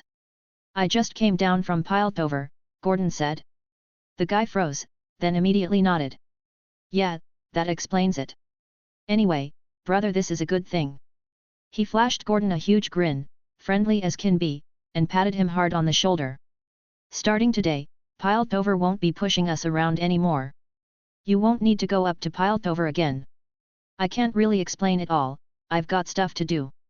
With that, he hefted his case and ran off. As he ran, he shouted, Redwater Street needs 20 people to deliver materials. The pipelines opened up. We need volunteers to go inside the pipe. Gordon saw a gang member answer him, one of those guys who looked like he had a few bodies on his conscience, shouting back, I'm in. Put me in there. I've drunk Shimmer, I'm not scared of toxic gas and wastewater. And with that, he took off toward Redwater Street. Gordon knew Redwater Street. That was the entresol's red light district. Curiosity burning, Gordon followed after the gang member. 10 minutes later, Gordon arrived at Redwater Street. Along the way, he saw so many Zaunites, people with the pedal graffiti, tattooed gang members, and ordinary residents. People just like Gordon. Regular Zaunites. But right now, they were working alongside them. Hauling rubble and supplies. Every face was urgent. No one cared about sweat beading on their foreheads, and no one stopped because their hands were blistered and bleeding. What was happening? And when Gordon finally saw what they were actually doing, it hit him all at once. Above one of Redwater Street's buildings stood more than a dozen Zaunites. A group of them braced a ladder they'd set up, and the ladder led to a massive wastewater pipeline. The pipe was several meters thick, one of the major arteries Piltover used to dump wastewater into Zaun. Zaun had countless pipes routed down from Piltover, and now this important one had been cut open into a huge breach. A sheet metal tube wide enough for a person to crawl through had been embedded into the opening, shoved into the pipeline itself. As a senior technician, Gordon instantly understood what it was for. It was a barrier meant to prevent the toxic water from spilling out. The pipe wouldn't be filled to the top, of course. Piltover dumped wastewater by the quarter. At this time, the water level inside was probably only a few dozen centimeters high. And the pipe's radius was easily over a meter. With that access tunnel inserted, the wastewater would be blocked back. Gordon stood there slack-jawed, watching Zaunites pull on protective suits and line up, climbing the ladder one by one, then crawling into the pipeline. Crawling into a pipe full of toxic fumes and poison water? Are they insane? Even if the water wouldn't drown them, the inside of that pipe was full of poison gas. Gordon was so horrified by what looked like a suicide mission that his blood ran cold. One person gets 20 minutes max. The moment the bell on your waist starts shaking, you come out immediately. Nobody screw around unless you want to die in there. Logan's order: no one's allowed to die in this revolution. Remember, don't get greedy for time. The gas mask and suit only protect you for 20 minutes. If you go over, it can seep through. Got it? A man who looked like the captain, more like the leader of this crew, shouted from the rooftop so loudly Gordon could hear every word from below. Goddess Janna above bless me. I'm going first. A Zaunite in full gear yelled. Gordon watched someone vanish into the access tunnel. Then the pipeline began to rumble with a deep, buzzing vibration. Next one, me. I'll go next. One Zaunite after another crawled into the pipe. Gordon's scalp prickled, yet he couldn't stop himself from moving closer. When he reached the side of the building, he lifted his head, eyes burning hot, and shouted up at them. Hey! I'm Zaun 2, count me in. The captain in charge of that pipe heard Gordon, looked down at him, and burst out laughing. He bent forward and reached a hand down toward Gordon, voice loud and bright. Come on up, fellow Zaunite. Chapter 59, A Daughter Who Never Lets You Rest Easy, EC. Something like what happened on Redwater Street was happening all over the entresol and throughout the sump today. It was just one small snapshot. Every Zaunite was going to be busy. The loudspeaker announcements that blasted through the streets this morning made Zaunites briefly forget their grudges against each other. In fact, a lot of the people caught up in it were just like Gordon earlier. They didn't really understand what was happening today, or what all these Zaunites in the streets were even doing. But the moment they saw them busy, eyes lit up, running around with purpose, those people would be drawn in like moths chasing firelight, pulled closer without even thinking. Because they'd lived in the dark for so long, they needed light more than anyone. And then they would join in. Logan, this is even faster than I imagined. Standing beside Logan, Silco looked up at the sealed wastewater pipe. They were in the lanes. There was a massive wastewater line running above the Forgan Tavern, and now a group of former firelights were emerging with grins on their faces, drenched in filthy water and reeking of toxic fumes. Instead of backing away, people crowded toward them, welcoming them like heroes. As Logan's strongest force, the firelights were already agile and tough. And with Ekko's influence, every one of them had become a skilled craftsman too. Sealing a wastewater pipe and rerouting its flow was naturally no problem. That was why the firelights were the first to succeed. When the huge iron collar complete with a circular, oversized locking clasp was driven into the pipe, Silco's voice wavered for once. His emotions were clearly running high. The hand gripping his cane clenched so hard his knuckles turned pale. He stared at Logan, excitement impossible to hide in his eyes. How many people showed up today? I expected this job would take 3 days, but looking at it now, 1 day, Logan. We only need 1 day to finish changing all these wastewater pipes. How many? Logan thought for a moment, then answered, Firefly Community probably sent over 600 residents. And from Hope Community, every man came except the kids and the women. Add the Spirit Blossom Gang's manpower. I'd say I alone mobilized close to 2,000 people. No. It's more than that. Look at the lanes, there are already over 2,000 people just around here. Silco shook his head. Silco had plenty of people under him, but compared to Logan now, it suddenly felt like nothing. A gang was a gang. Residents were residents. You had to separate the two. Under Silco, the only ones truly loyal to him were gang members. The rest Zaunites who worked in his factories, merchants who bought shimmer from him to sell, business partners, those weren't his people. They wouldn't actually obey him. Why did something this simple take us hundreds of years without ever getting done? Silco suddenly said. He truly couldn't understand it. Once this was done, it was so electrifying it felt like Zaun had declared independence, like they'd really thrown off Piltover's rule. Look at them, every Zaunite who joined in carried a sense of pride. Light shone in their faces and their eyes. And yet the work itself was so straightforward. Just block the pipes, reroute the toxic water. Zaun's workers all had the skill for it. It was ridiculously doable. So why had no one done it before? Why hadn't I thought of it? Simple? This isn't simple at all, Silco. Hearing Silco's mutter, Logan shook his head and laughed. Once we change these pipes, we're truly going against Piltover. Logan raised a hand and pointed at the web of pipes crisscrossing the sky, continuing, and this job needs massive manpower and resources. Haven't you noticed?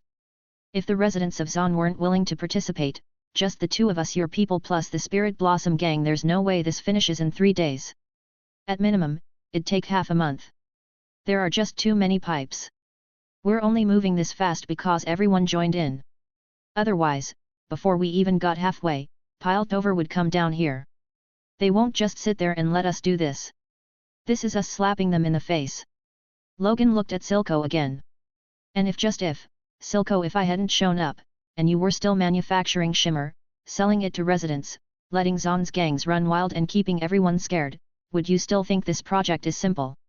Silco listened in silence, eyes fixed on Logan.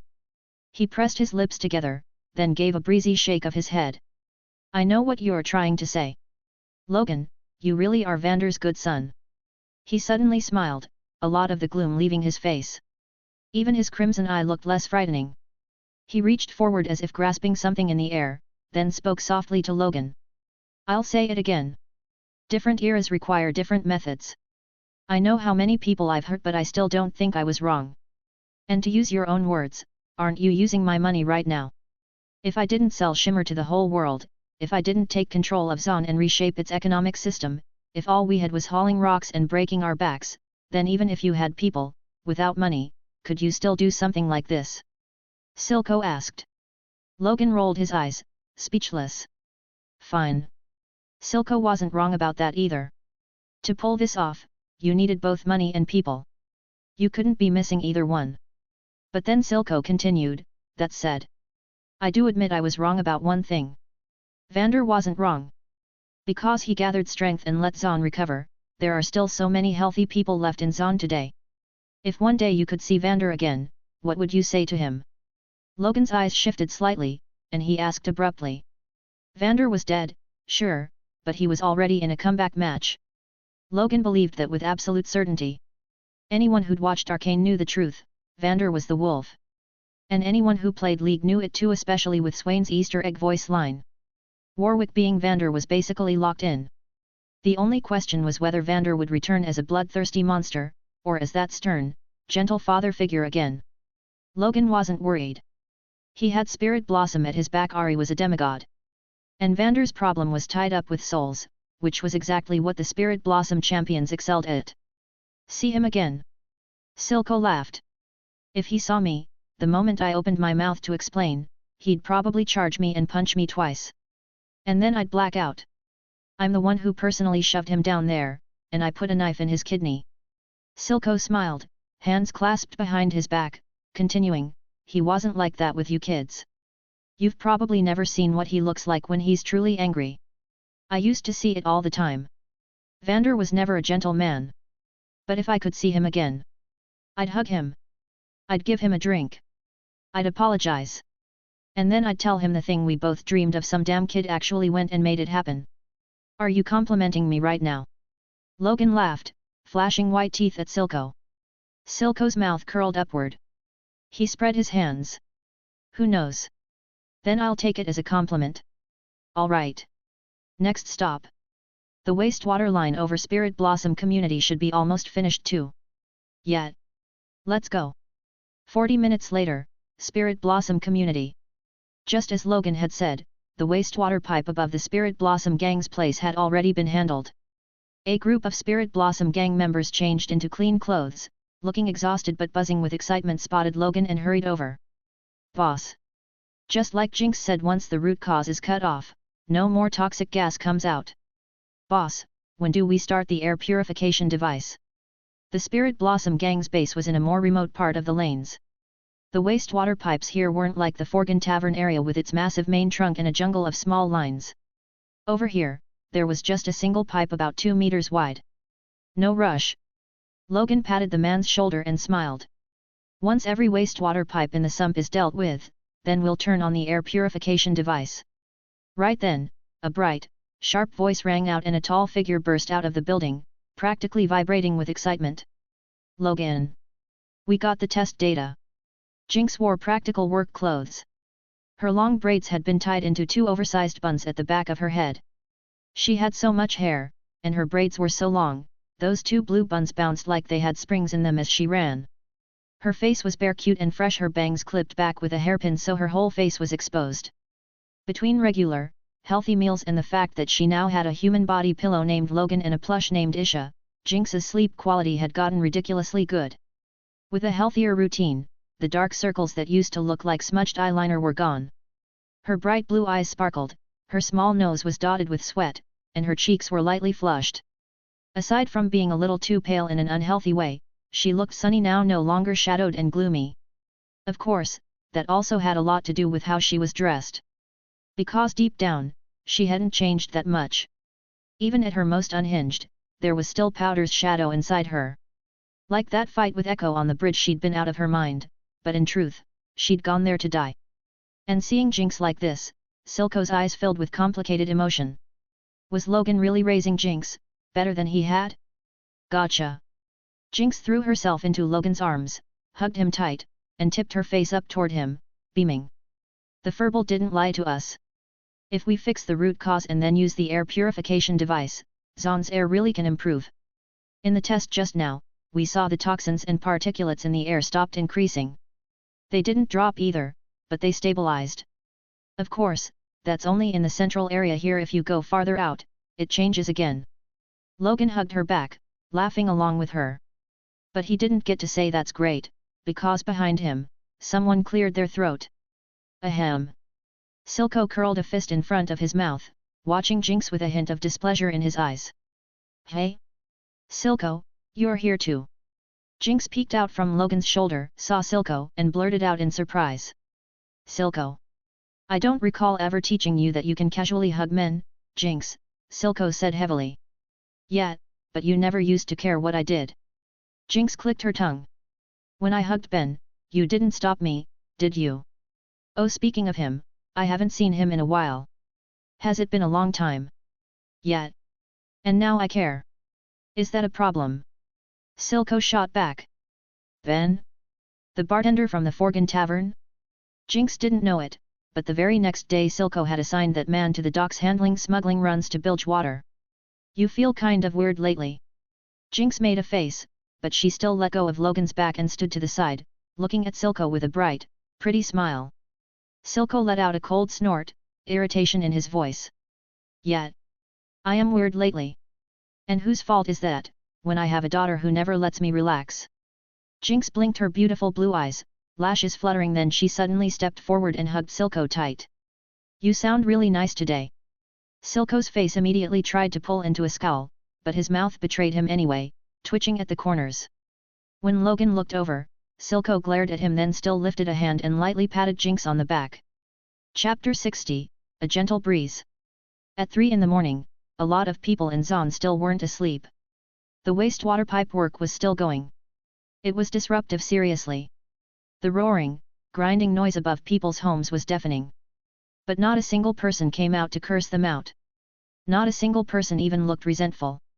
Plenty of Zaunites carried flashlights and volunteered as moving light sources, helping illuminate the work. Food and water sat by their feet. Whenever a shift changed and someone crawled out of a pipe still wearing their protective suit, the people nearby rushed in, immediately using water to rinse them off, pressing food into their hands. We're almost there. In another hour, every wastewater pipe in the sump will be successfully converted. Inside the Spirit Blossom Gang's building, Six, who'd slept a bit and was now ready to get back to work, said it excitedly. She was still extremely unhappy that Silco was in the same room, but she swallowed it down. Today was a big day. Ekko said, we can start preparing. Turn the device on, and then, see the results. There was a trace of unease in his voice. Off to the side, Heimerdinger munched on a pastry and said, don't rush, kid. Steady work is how you avoid problems. The root cause is handled. Now we just need to deal with what's in front of us. They chatted while they waited for time to pass, and even Logan was having trouble sitting still, not because Jinx was leaning on him asleep, but because he was just as eager to see Zaun's air truly start to clear. This was the second biggest thing he'd done since coming to this world. The first, of course, was what Logan believed was changing Jinx's future. Boss. Marcin's voice rang out from outside. Logan stood instantly, and beside him Jinx let out a confused hey. As her body swayed and she blinked awake. It's done.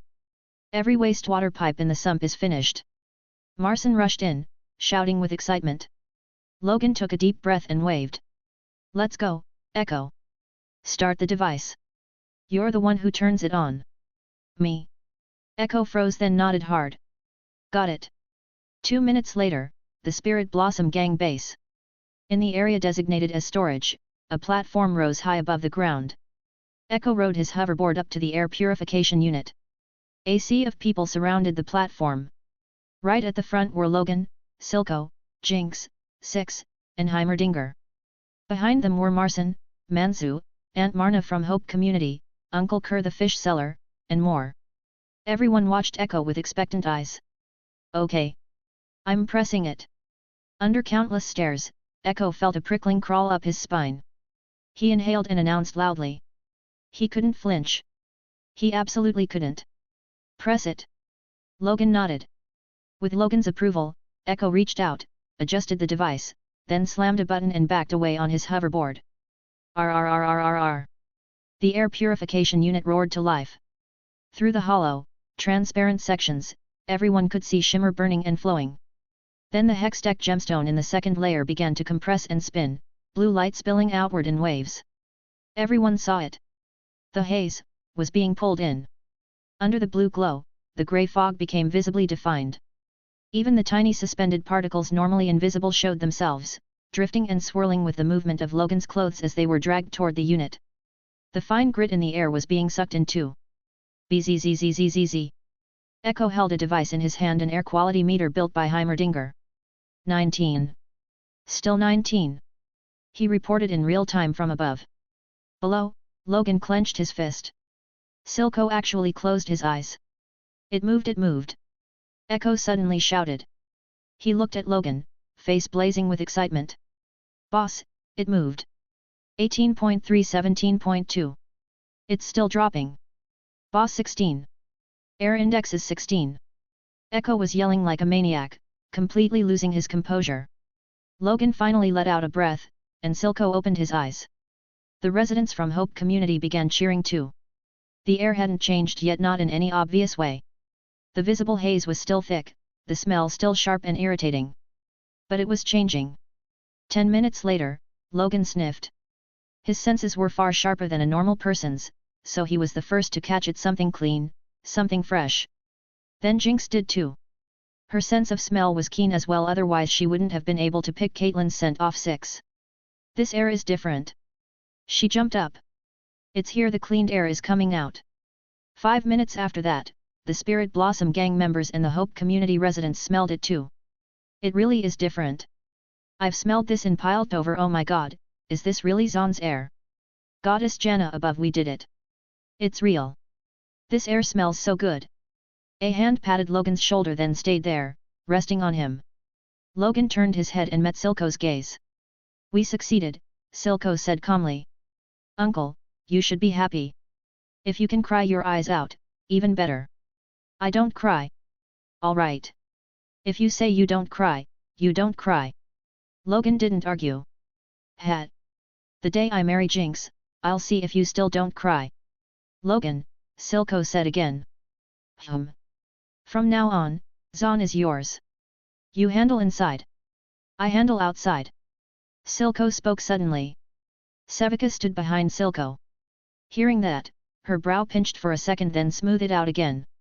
Uncle, me handling inside and you handling outside is fine. But Zaun isn't mine. It's ours. I told you I'm not like you. Logan slung an arm around Silco's shoulders.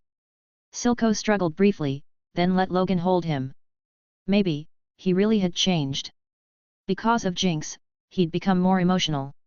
And the situation made Silco feel briefly drained at first, but with Logan's arm around him, he steadied, and that fire returned. No.